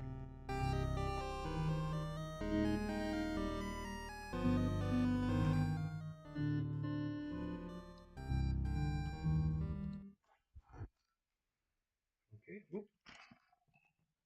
Sorry, my microphone's tangled up here. Oh, cool. Glad you like it. Thanks. Um, what I'll do is actually I'll fix this so it's not in 3/4. I'll put it in 4/4, and then I'll work on that later. But at least you guys can see the starting point. Maybe the next time we stream, I'll show the finished version of it. So what I will do now is go back to some fun stuff. What I want is, okay, um, you know how in Super Mario Bros. Um, let me put the music back on, get our vibe going. So you know how in Super Mario Bros. You have what do they call it? The fire bar, I guess. You got that a bunch of balls of fire, and then it spins around in a 360, and then you have to time your jumps around those fireballs. So I want an enemy that sort of does that, that's constantly streaming that stuff out. So for example, there's two different enemies I had in mind for that. One is this guy. So he has this little dangly bit down there. So I want to have an enemy that's maybe has an inflamed dangly bit, which can happen when you have health issues. Sometimes your dangly bits get inflamed, and then stuff comes out. So what we're going to do is just modify, we'll create a new version of this sprite, and then it'll have stuff spewing out. Okay, is everyone ready for that? That's what we will work on next. Is everyone ready? Grab your coffee.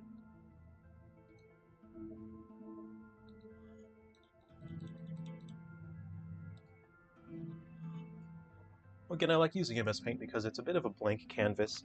It's quite freeing.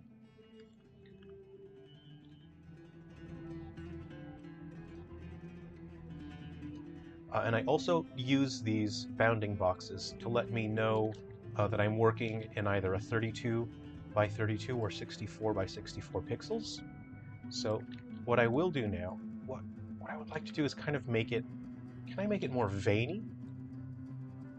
Okay, so he barely fits in his little box, right?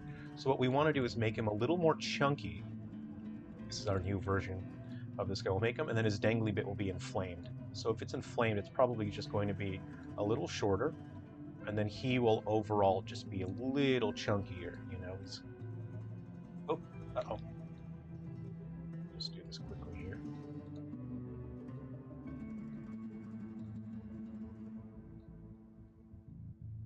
Okay.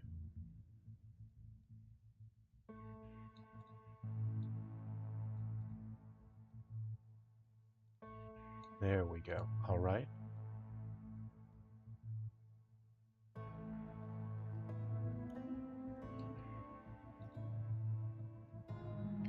So what we're listening to right now is the theme music to Silver Falls Gaiden.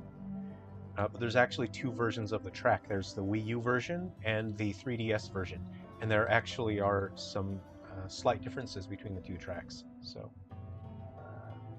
while they're musically the same, there's some textural differences to each of the tracks. Oh, let me just adjust my seating here. Ooh, back to our MS Paint.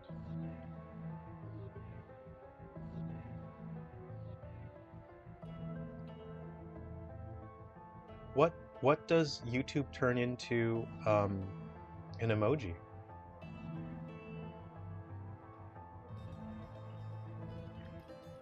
Oh, the surprised face? Huh.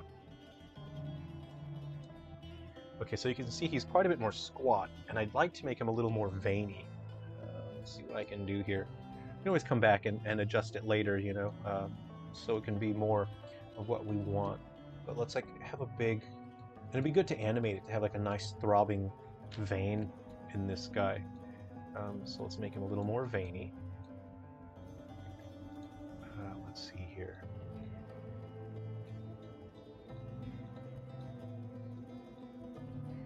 Okay, and so to add definition, when you have something like this, to add definition, it's good to underlay your light pixels with some dark pixels to help it express a sense of definition and depth. Okay. Okay, so we just heard the 3DS version of that track, so that's nice.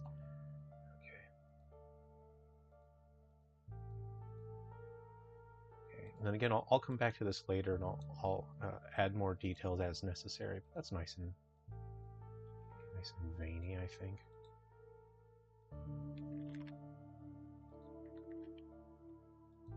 Okay, and then we'll just make it like this is a vein right there. Cool. Okay, and then like we said, oh, hey Simon, how's it going? So, quick question, when using the tilemap editor in Unity, are you setting the material shader for the tilemap sprites to unlit transparent cutout or sprites default? Yeah, keep trying different emojis. I'll show you here. Let's see. So for me, I have it as unlit transparent cutout. You can have it be whatever you want. So for TileZone 2D, which is available on the Unity App Store, I'm not sponsored. There's a free version, so you can see if you like the tool. And there's a paid version, and the paid version actually has features that create 3D data, so you can have real-time lighting on your tile maps, which is incredible. It looks fantastic. So if that's the kind of look that you want for your games, it's absolutely worth picking up from the Unity App Store. This doesn't have any lighting, of course, because I'm restricted to the 4 colors of the Game Boy. Or the shades, the 4 shades, as it were. Okay, so we said we were going to make his dangler. It sounded in 3D. What sounded in 3D? The music? We said we were going to make his dangler swollen. So it's, there we go. So it's nice and thick now. What we'll do is we'll make the hole bigger.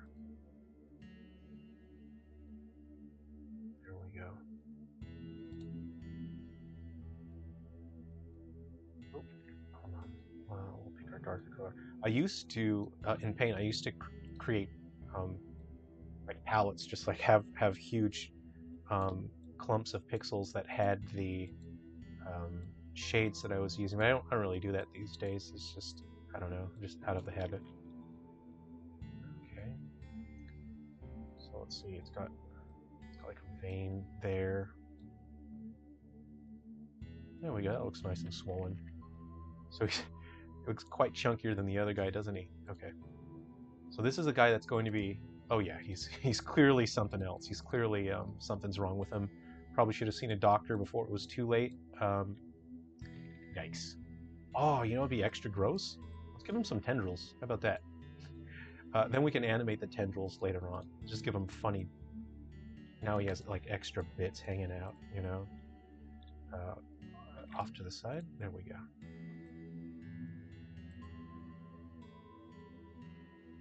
That's no good for him. This is not good for him. Oh, the 3DS version. Yeah, I really like having certain voices in tracks have like a phaser effect, so it'll actually move left and right. I really like that kind of thing.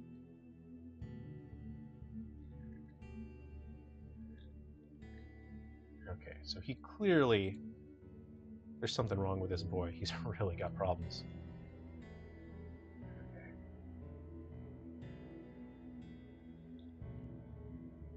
Okay.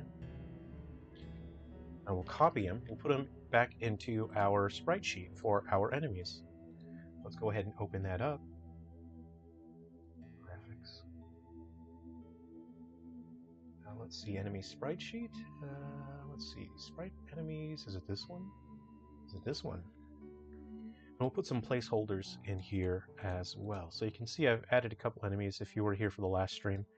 What I will do is, I'll just call them Swollen. You put a little nickname in there, you know. I'm not putting real names in here, of course, because I don't want to spoil anything for people. So these are all nicknames. These aren't real names for these guys. Alias. Okay.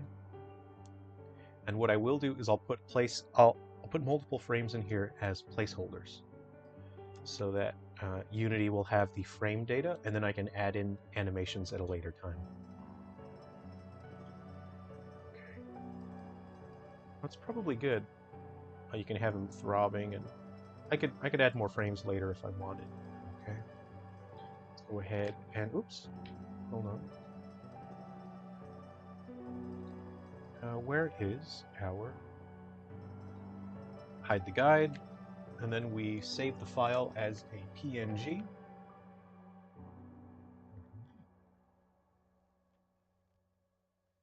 Vivian, thanks for hanging out on the stream. Good to see you. Take care. Have a good night. Okay.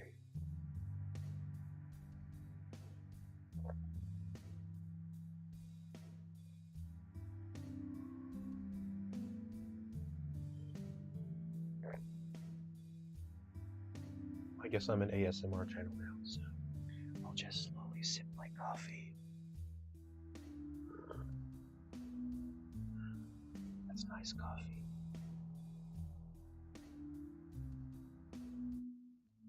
Welcome to the Sungrand ASMR channel. Today we'll be making a video game. And I'm just going to slowly sip my coffee. This is a nice Folgers Blend 43. It's instant coffee. I don't really care what my coffee tastes like. I just like the sound it makes.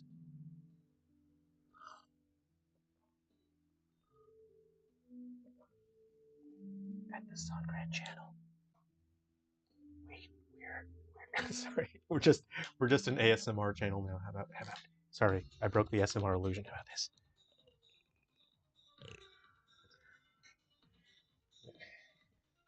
And thank you for joining the Sungrand ASMR channel. If you've just jumped on the stream, you might be very confused as to what's happening.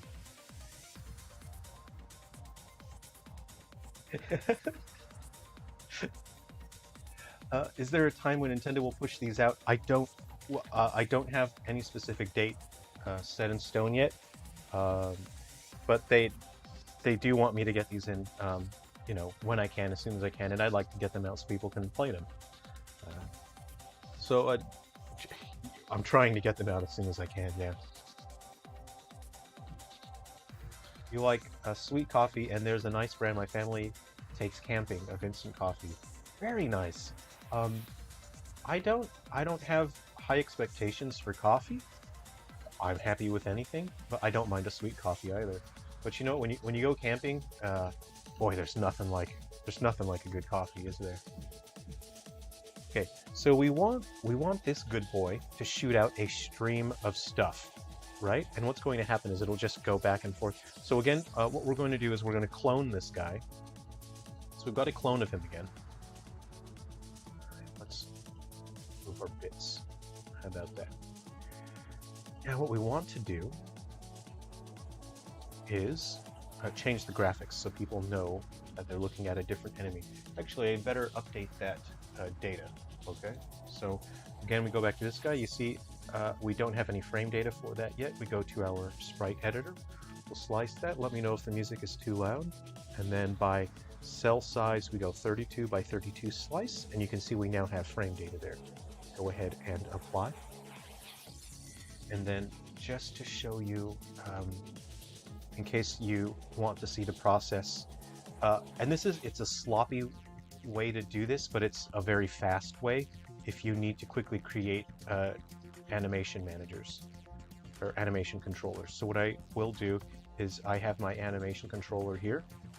For Blood Balloon, he only has 2 frames. He has idle and walk. So I'll highlight those and I will duplicate. I press Control D. These are just nicknames, of course. And what I will call this guy is a swollen balloon. How about that? Okay. And I'll explain why you have to create duplicates. If you don't, you'll end up overwriting the data of the original animation controller and the original animation, and you have to end up redoing everything all over again. So that's why. And I duplicate the animation controller because it already has the logic in there. Now, the logic is extremely simple. They don't really do anything to have idle and walk. What you want to make sure you do on your... Okay, Unity's just sitting for a second. Let's give him a second, give him a moment. What you really need to make sure you do is you put the new duplicated animation controller, or again, you'll overwrite your previous animation controller, and you're just going to have an irritating time redoing all of your work. So you have your swollen balloon, and then you also want to make sure you put your new animations in there. So it's a sloppy way to do it, but for me, it saves a lot of time having to create animation controllers all over again. It includes cream and sugar in the packet. Wow, that sounds nice. You're whispering into the Wii U soundtrack. Maybe I will, and then you'll have to, you know, put in like a Raycon Everyday E25 earbuds in order to hear it. Let's see here. So, on our sprite, let's go ahead and put our swollen boy in there. Here we go. There's our swollen guy. So now you can tell there's something wrong with him. He's not like the other balloons. He's not like all the other balloons. I'm going to highlight him. I'm going to press Control 6. That's one of my favorite shortcuts in Unity. And we just make sure that we have swollen balloon. So what we'll do, actually, if I've got a guy that has animations already. Is it this guy that has his? What is it? I'll do it later. It's a long, boring process. I'll animate him later. Okay. So what we will do, again, Control 6.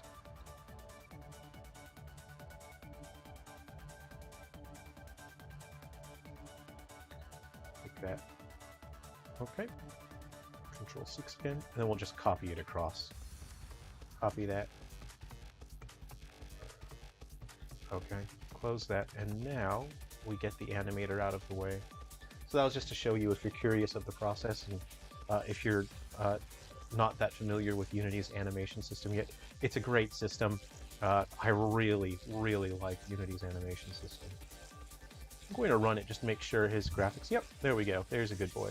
So he's quite normal right now. He's quite similar to the normal funny balloon guys. So let's give him his defining trait. What we want to do is create an animation or a particle system. Luckily I put one in the oven earlier, so I will go ahead and grab that now. Oh. This track is a little loud, isn't it? It's not that chill.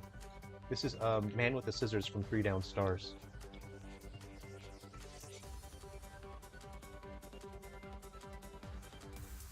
It's a little too tense. I'm going to take out some of these Frontier Fighters tracks. So this is Asteroid Milkshake.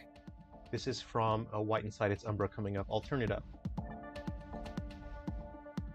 You drink a Korean instant maximum mocha gold. That sounds really delicious.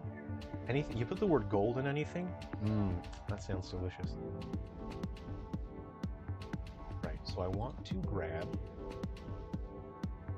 let's move that out of the way. We're getting a little cluttered here, aren't we? I'll clean the screen up a little bit. What I'm looking for is my particle system.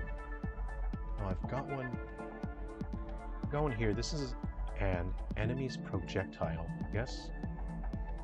And this is the particle system I want. So I'm just going to cannibalize one of my objects. Let's go ahead and hit... Oh, no, this isn't what I wanted. This is guts. Okay, let me try again. Let's try again. So I'm cannibalizing a particle system. Yep, there we go. So now what I want to do... So right now it's using gravity, yes? Let's see here. So what we want to focus on now is shape. So simulation space is currently a world. I might change that to local. And what we will do is we want to set our start speed to 1, and we're going to rotate it and figure out which way it's shooting these out. Okay. Let's turn gravity off. I'm going to turn off orthographic, and I need to figure out where these are going. Okay, so it's shooting out in all directions. So instead of sphere, we'll do circle. Let's see, so it's shooting out in all directions. What I've got going on here is let's see here. Size over lifetime. Color over lifetime. We need to make sure that it goes only in one direction. So this is random. Circle. Cone. Let's try cone. So it only shoots in one very specific direction. And now we want to increase the speed to so it goes farther. Okay. We also want to increase the lifespan so that the particles will travel farther. So we're going to raise that to 8 and 4. And now for start speed, it'll make it more interesting if we have it random between 2 constants. Okay. Okay. So 5 goes a little too far. Let's make 3. Okay, and then we'll go ahead and put this sort of on the plane where it needs to be. Okay, and if it's local, if I rotate this, there we go. That's it. Okay. What rotation is that? That has 90. The track that's playing is currently Breaking Waves of Light. This is from White Inside Its Umbra, which will be coming to the Wii U soon. Okay, this guy's got a funny little, Okay. So now what we want to do, what's happening is this isn't parented to that guy yet, and it doesn't look like it's coming out of his nozzle, so to speak. So we want to change the sorting layer. So 1, 2.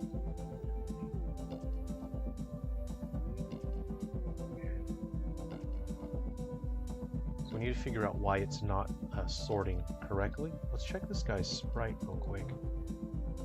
Run layer, 0 platforms. Sorting layer.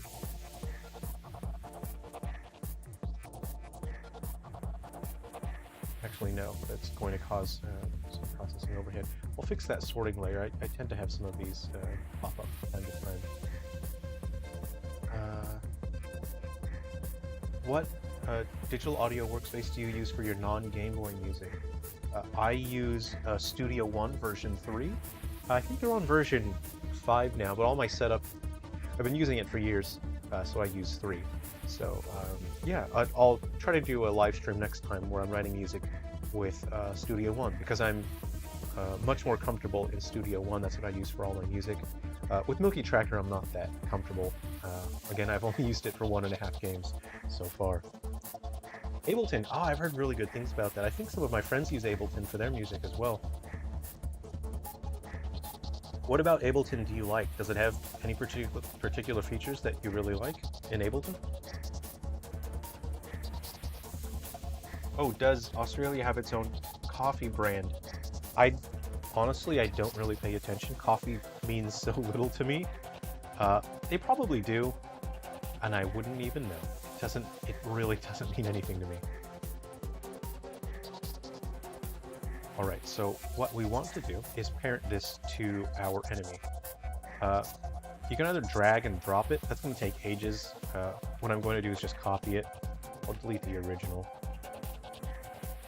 Otherwise, you have to slowly drag it. I'll paste it in there so you can see he's now part of the system. I'm going to move this guy out of the way because he keeps on changing modes there.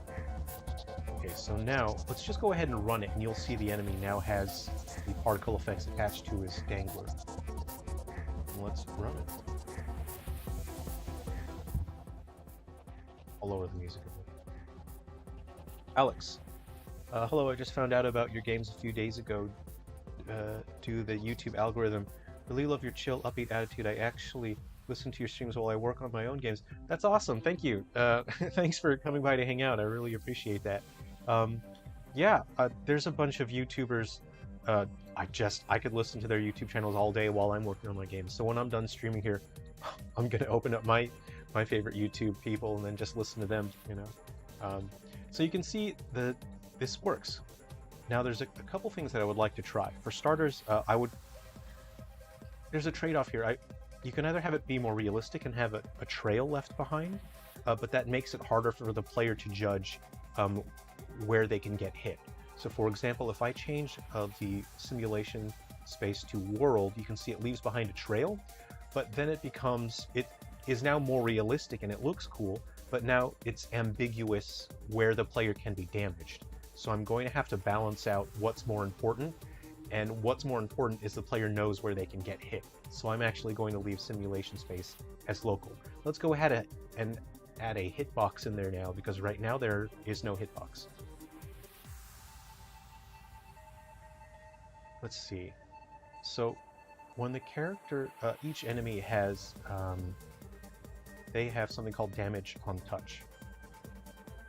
I'm going to, you don't have to copy it. I'm just going to copy it. It just saves me like 3 seconds. Okay. Now I'm going to just create an empty thing, paste, and this is going to be a box. Enemies. What I will do is actually put this into enemies, and I'm going to add a box 2D box collider. Let's see.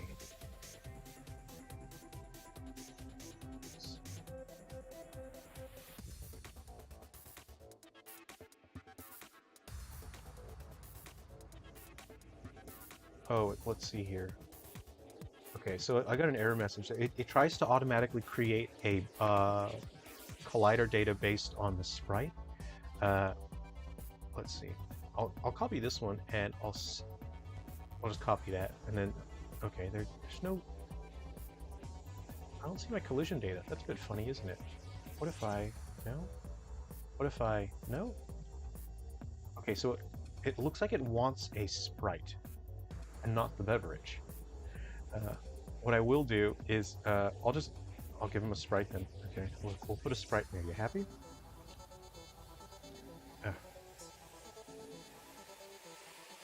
Okay, we're getting bogged down in details here. 2D object sprite. Okay, now if I add the box collider. The collider did not create any collision between shapes as they failed verification. Oh, hold on. Can I? Okay, let me pick. I'll just pick my what do I call it? Slime? Guts?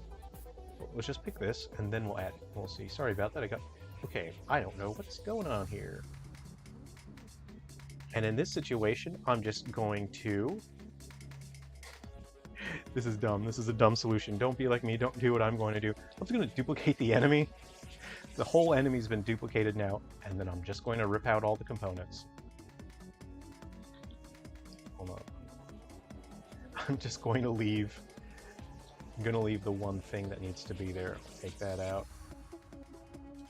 Remove that. Remove that. Don't do what I'm doing. Don't be like me. Look, now I have a box collider that can damage the player.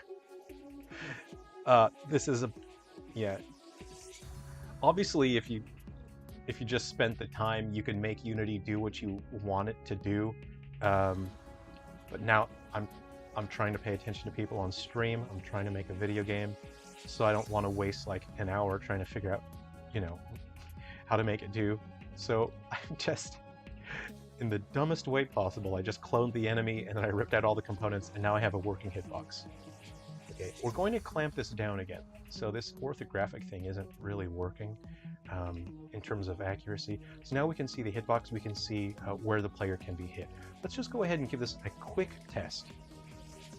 So I'm going to select my enemy. Going to move him here, and we are going to run it. I'm just going to remove some of these high-tempo tracks now so we can just be a little more chill. Okay, and then I'll check the volume again. Let me know if the music's too loud or too quiet or anything. And we are going to run the game. Oh, I got hit. Nice. Ah, he hit me onto the platform. That's useful. Cool. So you can see that our particle system works, and we now have a hitbox. So what's going to be interesting for this enemy now is having it animate and rotate to where the goo can actually swing around and hit at different angles. Let's go ahead and do that now. The coffee's from Vietnam, I believe. I've had friends serve me Vietnamese coffee. I think we've been to coffee shops that do Vietnamese coffee. Really wonderful. I try not to have beverages that are too delicious because then I'll want to keep having the same beverage again and again, and then obviously if you have things that are too sweet all the time, probably not the best thing for your health. So what I want to do is create an animation system that will let this swing back and forth, and I also want to be able to control that animation speed very simply and easily. Now, I think the hitbox might extend either a little too low or the particle system isn't very clear about it being able to hit that low. So what I will do is increase the maximum lifespan so that the particles go a little farther, so it's more obvious to the player that they can get hit down there. I'm going to increase that to 4, and Unity 3DS does have very low ceiling for crashing from too much memory usage. So I'm going to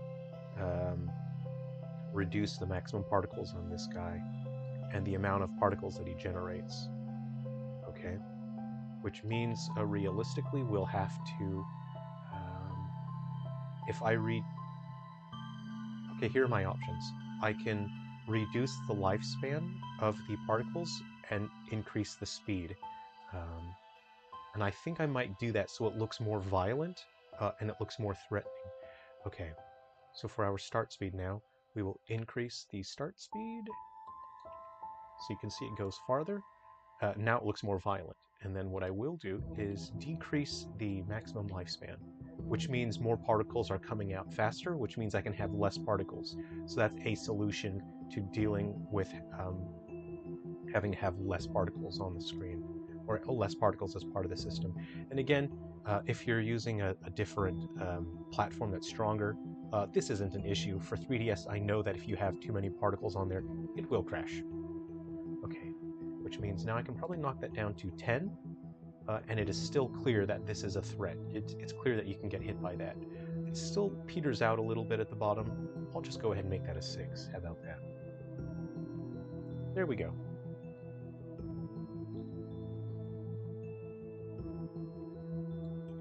And this track is Distant Light.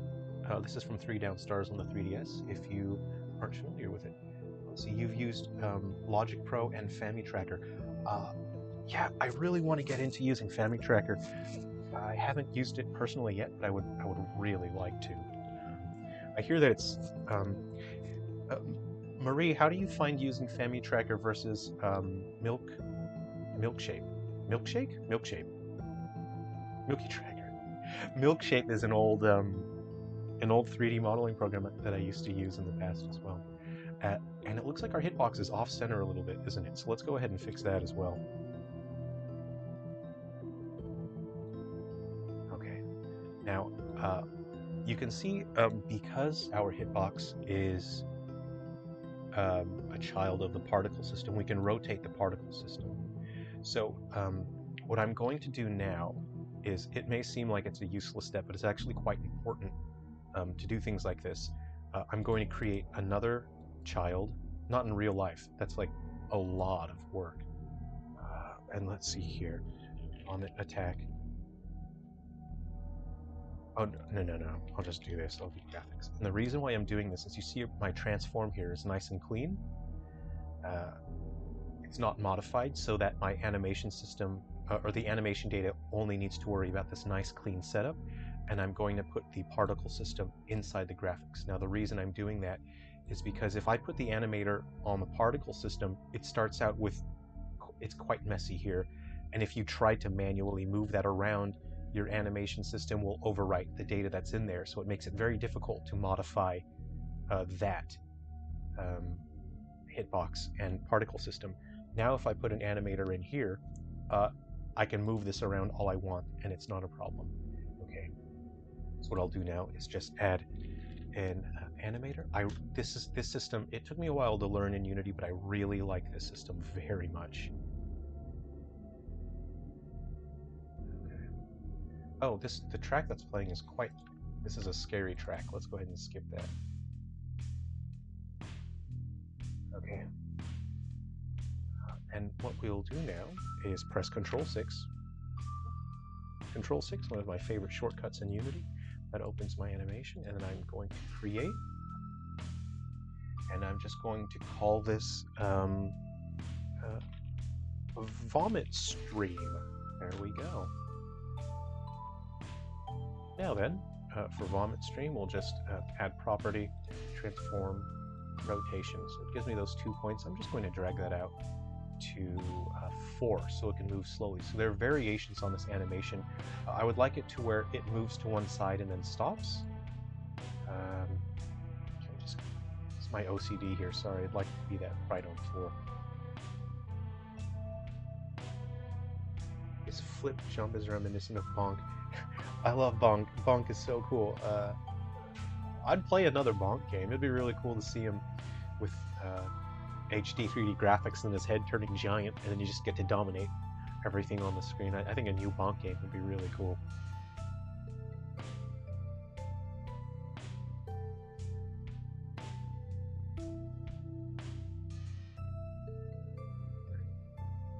Oh, you don't know anything specific about Ableton like that? It has a mode made for live performance. That sounds cool. Very cool. Will Bonk have to get all 3 or 4 in the Wii U Virtual Console? I didn't know Bonk was on the Virtual Console on the Wii U. Thanks for letting me know. I think I'm going to check that out. Alright. So what we'll do now is I'm going to move this window open because my animator gets hidden. We'll hit the record button, and then for the first frame, what we'll actually do is there. We're going to have it there for a while. Okay, like that, and then it's going to swing to the other side. Our rotation is 53. Let's go ahead and make it an even. Let's try 65. And the reason why I want the angle to be so intense is I want the player to be able to maneuver around it. Let's make it 70. Right. Okay, we're just going to copy this keyframe. Let's see here. 1. And then after that, it's going to swing over to the other side. at that 70, and then it'll stay there. Okay, so I'm looking at my time scale, and I'm thinking I'll probably have it like that, and then I'll probably have it like that. How's that? Let's run it and see. This is at normal time, okay? Okay, that's plenty. Oops.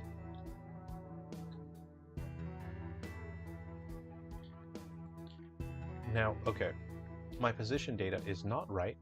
I'm not happy about that. Let's go ahead and remove that. Okay, so you can see what's gone wrong here. I'm just going to turn off the animating.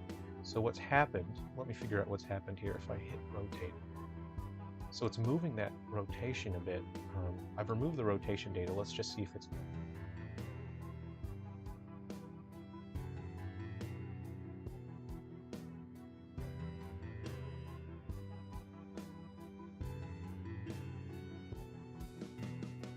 I'm not thrilled about that. So what's happening here is the particle system is not centered to the graphics. You can see here the graphics, the pivot point is right there, so I'm going to move this up so it will be closer to the pivot point. There we go.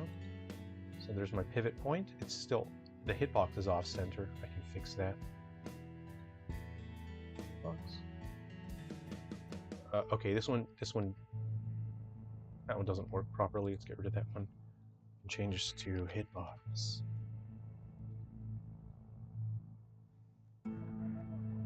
Is that centered now? Yeah, that's good. That's good. Real good. And see, the reason why I wanted that to be a child of another object is because now I can go ahead and put him in there.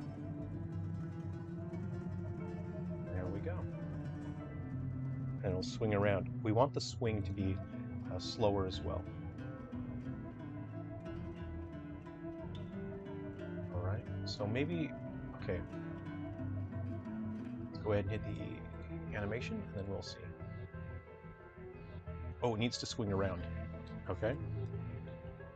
So that, what was that, two time units? All right. Go ahead and paste that in there. And let's watch our animation. So it'll stay there, and it swings to the right, and then it stays there, and then it swings back. Okay, fantastic. Now I have a script here that's quite useful, and it's usually one of my universal tools that I use for my games. I want to set animator speed. I don't know if people are interested. I don't know, maybe if you want, I can do a Patreon, and then I can share my useful universal tools that I create. I just create some in-house tools that are really useful. So this is a script that is extremely useful because it programmatically lets me change the scale of the speed for an animator. Usually you'd have to hard code that in, and it's part of a big script, whereas this here is good for variations for your enemies and your hazards because you can scale that, okay? Let me explain to you what that will do in real time. All right, so now we have two duplicate enemies here. Yes? And let me disable the moving platform just so you can see it work. So this is the script that I'm talking about. This is one of my tools that I've created. I'll share it on Patreon, I guess. I don't know if anyone wants that. I don't know. So if I change this scale to 50, or 50%, 0.5, it'll now, the animator for swinging back and forth will play at half speed. Let me hit the play button, and then we'll show what's going on. You have Bonk on the original Game Boy? Was Bonk on the original Game Boy? Huh. That's cool. So you can see now this is going much slower than this guy over here. So, and again, you don't have to create a whole separate animator with a variation. You don't have to create, a whole script that controls it. Just drag and drop, and then you can adjust that per enemy. So I'm pretty happy with that tool.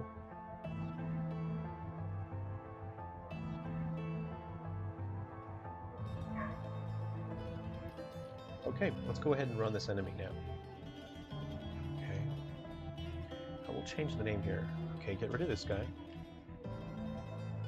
And this will be swollen balloon.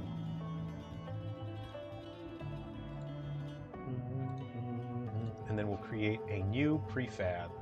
This is a new enemy type we've created on stream today. Swollen balloon. Famine Tracker lets you use different sound chips. Oh, I didn't know that. That's awesome.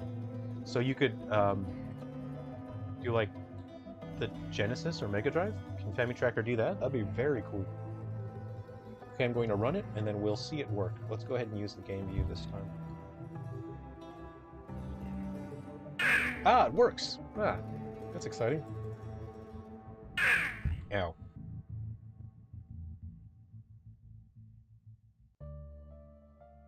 Now we just need to make sure we change the sorting for the spew here. Okay, I'm going to do that now, actually. It's kind of irritating me. The problem with the sprite system is there can be sorting issues. And that's never a good word if you're talking about the mail. It's not a good issue. So what I'm going to do here, I don't want to muck anything up, is the thing. I'm just going to duplicate this material, right? Slime sorted. Okay, so what I will do is I've created a new material, and I'm going to make it unlit, transparent cutout. And unlit has a much easier time sorting than the sprite shader. So we go back to our particle system, and we're going to change that material out for the one that I just created, called enemy slime sorted, and you can see now that it is Z sorting correctly. So that was a pretty easy solution. And we just want to make sure that we now apply that to our prefabs so that this will apply to all versions of this enemy. Deflamask allows you to create music using the SNES and Sega Genesis sound chips. Very rad, very cool. I think I'll look into that. I love that sound. There we go. It's sorting correctly. Ow. I'm going to lower it a little so it looks more like it's coming out of his dangler. Okay. And which is why I wanted to parent this, because now it's easier to just move it around and be a little lower like that. Okay, let's see how that looks. Actually, let me look at the particle system here. Let me look at my shape. Oh, okay, yeah, it's a very precise hole that it's coming out of. Very good, very good, very good. Oh, different time signatures, nice. Yeah, I think Milky Tracker, Milk Tracker? Milk Tracker, Milky Tracker. I couldn't figure out how to change it to 3/4, and sometimes I just accidentally write music in 3/4 because it's more important. The melody to me is more important, so sometimes I'll just write things in 3/4 and then not realize that, you know, Milky Tracker doesn't do it. And if it does, maybe it does, and I don't know how to do it. Okay. Oh, that's cool. Very cool. All right, and let's go ahead and do this now. What if we change? Hold on. So this activates on start. What if I change it to 3? Let's see what happens. Whoa! Okay. That guy vomited real fast. Okay. Okay. Yeah, that'll look rad in 3D. Let me just check and see how much it'll pop out in 3D. Yeah, that's gonna have a bit of a pop in 3D. There we go. Okay, sorry for the loud sound effects there. Those are placeholder temporary things. They're really loud. Sorry about that. Using DPCM sounds. So cool. Yeah, I hope I can share more of the soundtrack for the game soon, but years ago I used to use Cakewalk when I was first trying to make my own music. I used Sonar for a while. These days it's what I really like about Studio One is the time stretch and the real-time pitch changing. Like you can right click on a clip and like say you've got something that you recorded, like a drum beat that's in 135, but then you want your track to be in 120. You don't have to do anything extra. You put that clip into your workspace, and then it automatically adjusts the tempo to fit into your project. So if your project is 120 beats per minute, it'll take that 135 and you don't have to do anything extra. You can right click on something and change the pitch. You can say go up a tone or 2 tones or 3 tones, or down an octave, and it'll do that extremely well. And the time stretching, it works really well. So that's why I really like Studio One. Well, that's, I have a lot of reasons why I really like Studio One. Okay, so let's just go ahead and fill the stage in a little bit, and then we'll probably wrap things up soon. We've been here a while, haven't we? So we'll fill the stage in a little bit, and then we'll wrap up.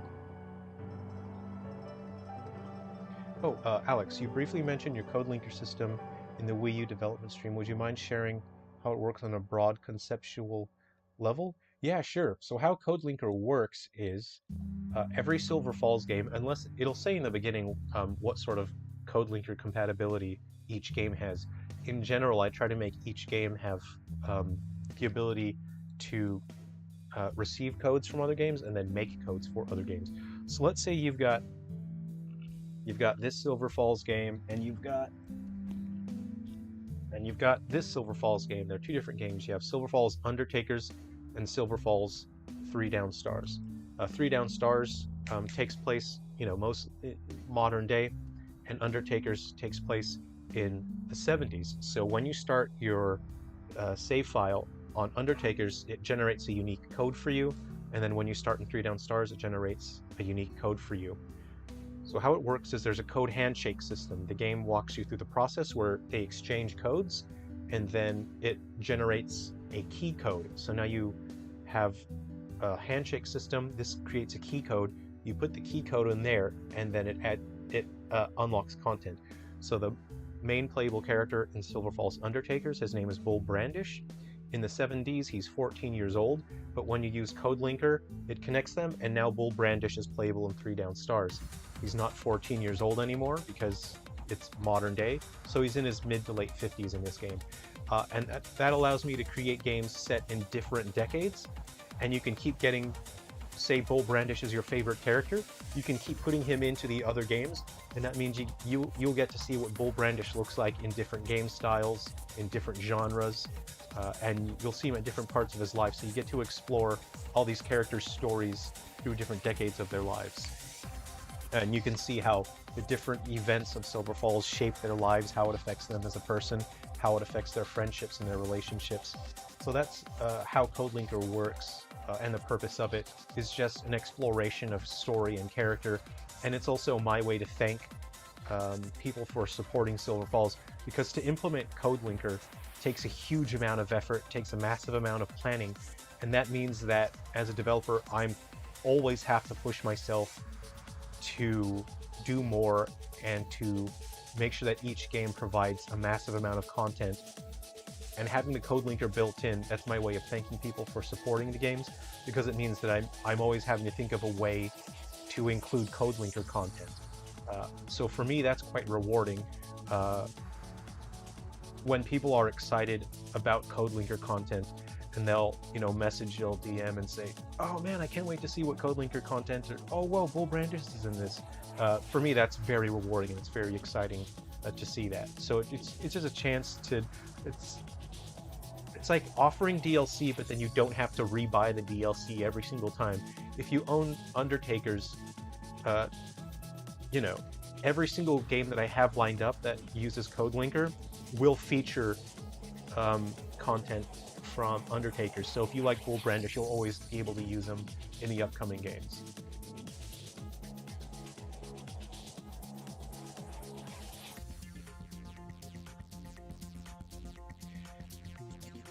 No worries, thanks for asking. And for me personally, it's a system that I built out of pain, pain and sadness.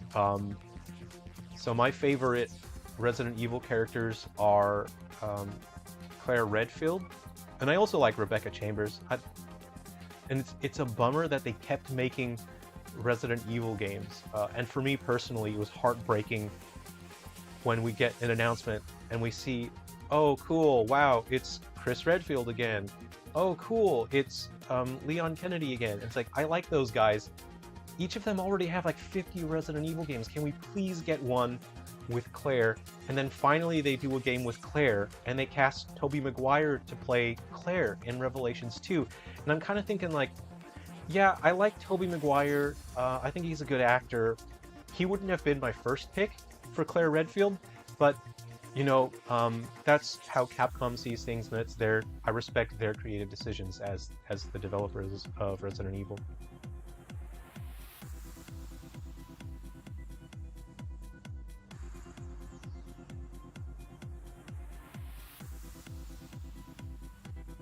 All right, we'll grab our project, bring it back in there. Actually, I really want my hierarchy off to the side there.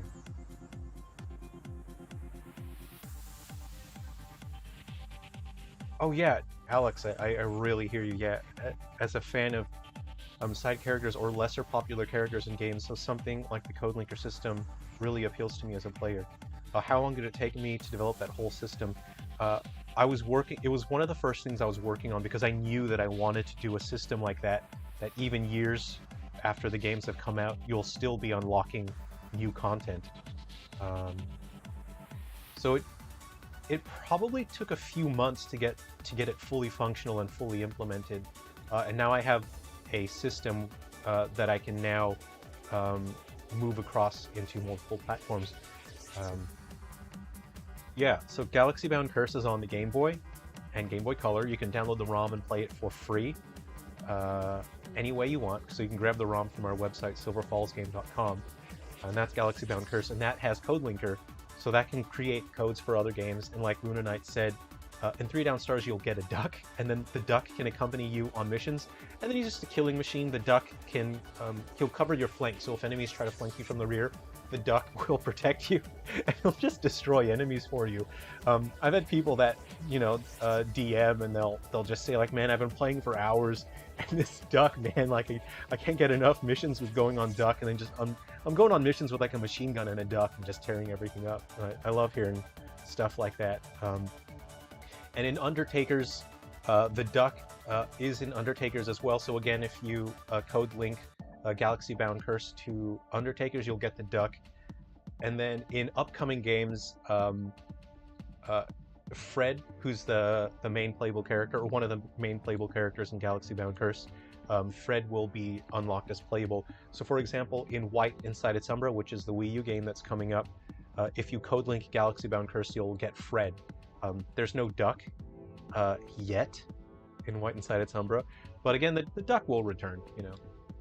The duck will be there. But in future games, it'll probably be Fred is unlocked and then also a duck, you know, because why not?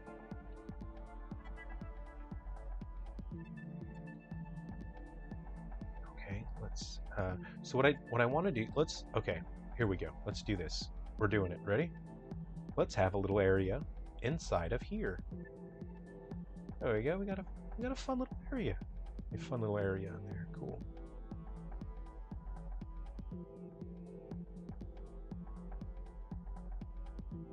Cool.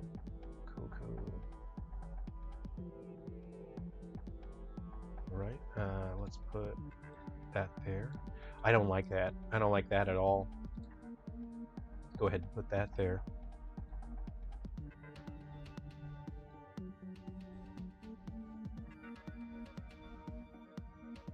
Okay. Oop. Undo. What I quite like about this Tile Zone 2D, the undo button works great. Sometimes when you get a tool for Unity, the undo button doesn't work, and then it just ruins your day when you forget and you press undo and then something disastrous happens. With Tile Zone 2D, the undo button works great, especially when you do something like this. So let's say I use the paint can. I accidentally use the paint can. I fill in, oh God, you know, what have I done? I've created a terrible mistake. Undo works great for things like that. I have used tools in Unity from third parties where the undo doesn't work.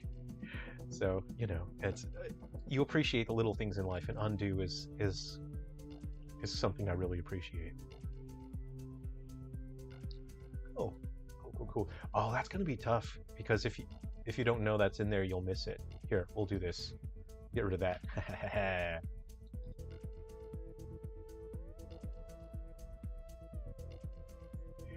Yeah, a little secret spot in there.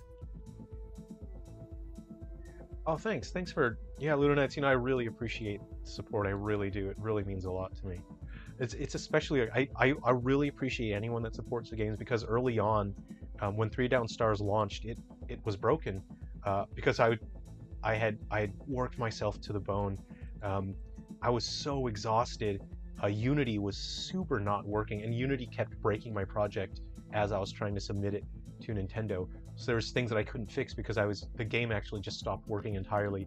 I was barely able to get it working. So when I submitted to Nintendo, it was a mess. But I was pushing. Back then, I was only doing 120 hours a week, which sounds small by comparison because I've been doing 130 this year. But I couldn't take anymore. I had to launch the game to get money coming in. And we got absolutely destroyed with negative reviews. And then no one wanted to buy the game because, of course, all the reviews are negative. And there was a handful of people that bought the game and they understood where I was going with it. And those people kept messaging and saying, you know, I really like the game. Here's my bug report. And I said, thank you for the bug report. And I've been fixing the game ever since. And it's only just now I've found a way to make Unity work properly in terms of crashing. So if you're not familiar with the situation, I've been working on updating Three Down Stars on Unity nonstop. Well, last year I had to focus on other titles, but I'm still working on the updates, and the next one will fix the crashing. I'm sure that if you kept playing for a few hours, if you did, you know, if you like dropped a dynamite stick and then shielded it and dodged it and launched yourself across the map, and then did a backflip over a mountain, you could probably get the game to crash. But I think I finally, you know, finally this is the chosen build that people have been waiting for. Let's put like a fun little this guy in here. There we go. Jump over that. There you go.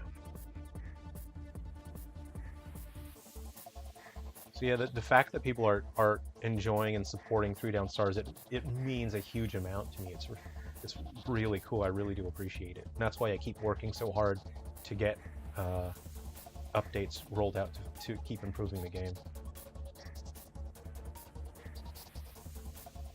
You hate when undo takes away one thing and then undoing again puts back instead of going further. That's something, yeah, that really, it fills me with a deep sadness, especially at least with Photoshop, you have to hold Control, you hold Alt, Shift, and Z, and then it's called step back. Yeah, I really don't like when undo only goes back one step and then puts it back in. That's a real nightmare. I believe when I was first using MS Paint many moons ago when I was a young child, we used MS Paint and it only allowed you to go back 3 steps. You could only undo 3 times. And then I think maybe that was in Windows 98. I'm thinking the Windows XP version added you could go back 5 steps. Maybe that's what I'm remembering. But I do know there was a point in my life where MS Paint increased the number of steps you could go back to, which was quite nice, because 3 steps is not a lot for undoing. Okay, here's what I mentioned earlier. So what I'm going to do is I'll grab this guy now. So this guy won't rotate. This guy will not rotate, he'll just go back and forth. He's the nice one. This is the good one. There we go. Oh, you know what'll be dangerous though, is if the elevation changes. There, that's where the danger comes from, the elevation. All right, if we hit run now, so yeah, you'll be able to bounce up to that guy. Okay, let's hit run and then just watch it.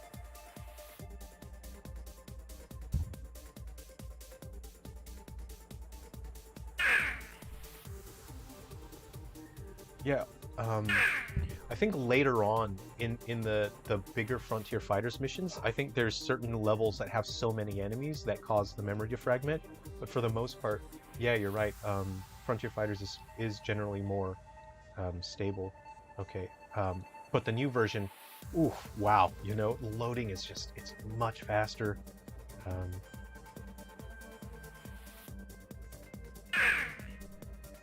ow. I just want to see him, actually, I'm just gonna move him so he's closer to it so I can see it spinning. No, he killed me. Okay, yeah. So he moves and he doesn't rotate, so he's the friendly one. Let's make it faster though, so there is some danger. 1.6. Okay, cool. So, pardon me. This level will introduce... Man, these poor guys. Oh, you know, it'd be fun if I added a guy to the middle and had him animating his little wiggling around. I think I'll do that. There'll be a guy in the middle, and his dangler will be dangling. Okay. Oh, that'd be so gross looking. All right. Oh, I'll have him like pulsating. That'll be good. That'll be good. Okay. So this level will introduce these bouncy guys. And where's our... Oh, there we go. This guy. These are our swollen balloons. Let's go ahead and watch him again. Let's just enjoy that.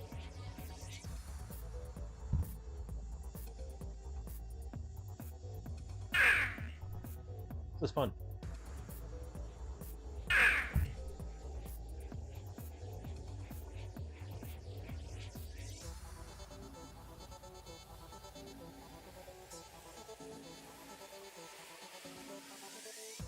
It's almost scarier when you work on a build of your game where it doesn't crash after it's been so unstable. You're bracing yourself at every corner. You know, that's exactly what it was like working on 3 Down Stars.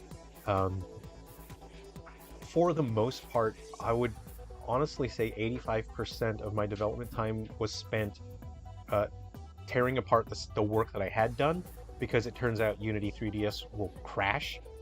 And so I had to tear it apart and then rebuild it a different way, and then find a way to trick Unity 3DS into not crashing. So 85% of my development was spent doing that, which meant very little time was actually spent making the games, which is a real bummer, because as a game developer, you just want to make something cool for people, and you don't want to have to deal with the engine stopping you, you know. But that's just how it is. That's how it's always been, and how it always will be.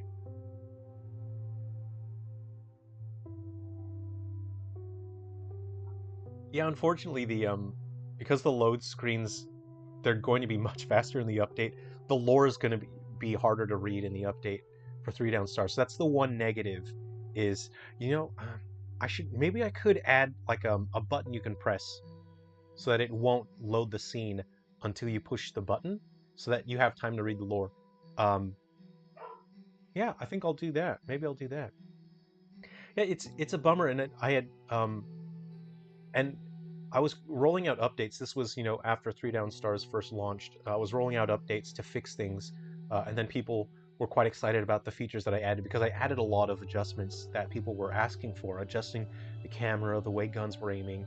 So I put in a massive amount of work, but then people would say, "Oh man, hey, this thing's broken now," and it was sort of like, I don't know what Unity is going to break now. Um, so this is okay. This shouldn't be happening. It's instantiating.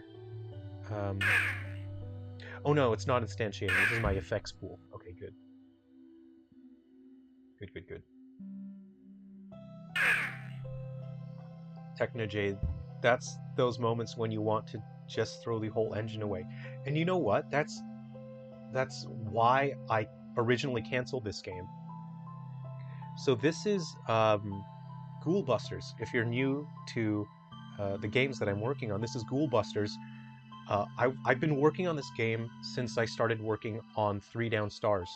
So I've been working on this since 2018, and I canceled this game because I couldn't handle the stress of working in Unity, knowing that it was going to break anything that I was trying to make.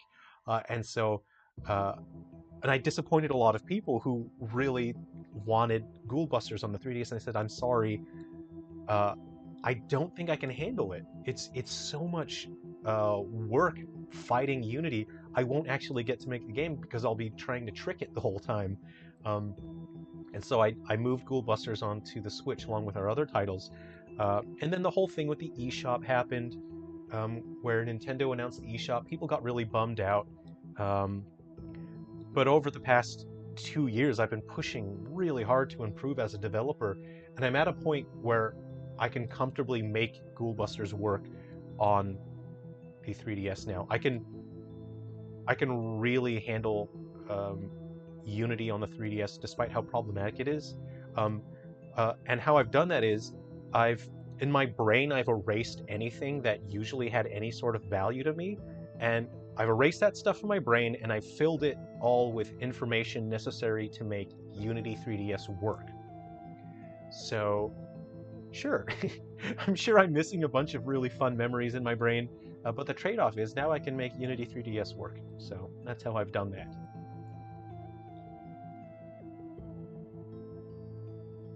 Okay, so we have this fun jumpy section.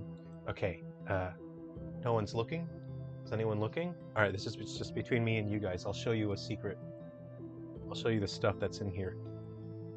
No one's looking, it's just us. We're towards the end of the stream. We'll wrap things up soon. And I'm gonna show you a secret. Here we go. You ready for this? Okay, this is the gimmick for one of the levels, right? We're gonna run the room. Let's run the room. Where's the player? All right, hold on. Okay, you ready? We're gonna run it. We're gonna run the room. Here we go. It goes a little something like this. So this actually pops out in 3D. Ow. Take a look at that. So you have sections like this where you're avoiding that guy, and then you have to try and land on that before it, fall off. So you can land on it there, but once it gets to this point, those balls are gonna hurt you good, and they'll just land on you, and they'll poke you. And you got to this section where you've got to jump on that. Actually, let me put some logic in there. I'll run it and I'll show you guys. We're running towards the end of the stream, so we'll wrap things up soon. Let me just, I'll show you a little bit of this level.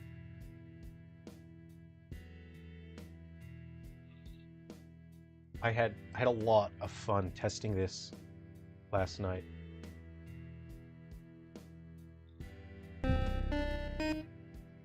Alex, oh, thank you. And again, just a little bit of behind the scenes stuff here. The way I did these logs is, oh, they're different. Yeah, I didn't use a 3D model. You could easily just put a 3D model in there, but I want it to look like it was made on a 16-bit console where they had to fake 3D. So you can see I just stacked multiple sprites together. And so it has this really fun artifacting look as it's rotating that I think it just helps sell this fun illusion. Like we want to pretend this was made a long time ago, and that's part of the fun, is little visual artifacts like that. I think they give it some character. Okay, I'm gonna try and run this section here. Okay, here we go. Ah, dang. Ow, ow, ow. Hold on, we got too much music going on here. I'm gonna stop the Winamp. I'll turn the volume down because it's a little loud, isn't it? Okay, I'll turn the volume down. Okay, see if I can do this section. Here we go. I'm dead. I'm already dead.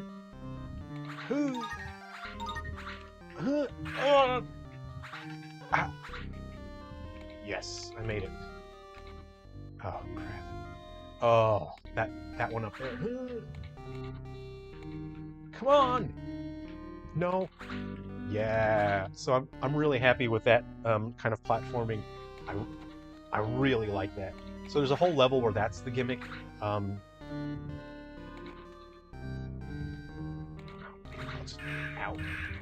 No. Okay, I died. So yeah, there's a couple sections that are really like you're just gonna have to get your timing perfect for it. Oop! I fell. Goodbye. So. Yeah, so I don't know. I hope you guys had fun looking at that and enjoying that. I had a lot of fun making that stage. Oh yeah, Marie, it's creepy when certain like things um, that start to become uncanny, like when the trees look at you in in Mario. Um, it's little uncanny things like they probably aren't meant to be creepy or uncanny, but just in context, they're unsettling. And I think that's what adds a lot of magic to games is stuff that maybe it wasn't necessarily intended to be, you know, to be felt or seen in a certain way, but that's how the experience ends up. And I think that's the fun stuff in games, you know. And you have to leave room for that. So I'll just show you. This is unfinished. I'm still working on that section there, but you got to have your nice checkpoint there. So with Ghoul Busters, it's sort of like each chunk is a new difficult challenge, and you just got to keep finding a way to get through it until you can get to the checkpoint, and it's like a nice breath of fresh air. And it's one of those games where you'll keep improving on those sections the more you do them.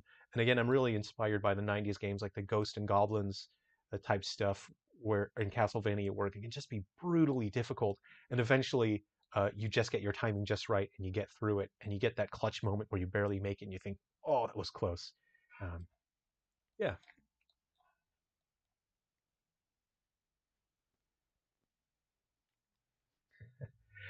Um, yeah, I had and again, there's only two games. The two Gaiden games are the ones that I started from scratch, and I asked people. I ran polls. I was asking people, what game do you want? If you can get one more new game on the Wii U and 3DS, what do you want? So the two Gaiden games are based on what people wanted. The other games are already in development. Like I said, Ghoul Busters. This has been in development since 2018, and then I took it off the Switch and then I moved it back onto the Game Boy because uh, people have been asking for it. After I canceled it, people were saying like, "Oh man, I was really looking forward to that, but it's okay, we'll get it on the Switch. But are you sure you can't bring it to the 3DS?" Well, now the answer is yes. So we can have it on the 3DS, and it's fun revisiting on it because I'm not the same developer I was 2 or 3 years ago. I've really pushed myself to improve as much as I can, and I've leveled up like crazy. So being able to work on this game and make it work now, uh, it's satisfying for me. There's a sense of catharsis because I feel like I've beaten, you know, a very difficult final boss, and now I'm just enjoying all the post game content, and that's what the 3DS feels like to me. These are fun, boys. Alex, did you miss when we were working on this, Alex? We slapped a bunch of these balloons together and put spikes on them. Here we go. I'll just run it.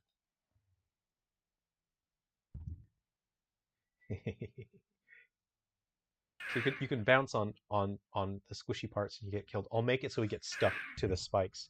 So anyway, thank you everyone for hanging out. It was a lot of fun. I really enjoyed chatting with everyone, and I'll wrap things up here. I think I will have lunch and then I'll get back to work making these stages. So take care, everyone. I really appreciate you for supporting the games and for hanging out on stream. Hey, yeah, I can do Switch versions. As long as I make the 3DS versions work, I can always bring them back to the Switch. So hopefully people would be happy with that. And hopefully, what would be great is if these 7 games are coming out, if they sell well enough to where I can start offering physical games, I would love to package the 3DS games, like the 4 that are coming up, if I could package them and then have them in a pack for the Switch. I think that would be great. Me personally, I love physical media. I would much prefer to have a game physically than digital. So I understand where people are coming from, but it's quite expensive. You have to invest a lot of money to get cartridges printed, which is why I haven't been able to offer physical games yet. But I'm working towards it, and then hopefully in the future we can offer that.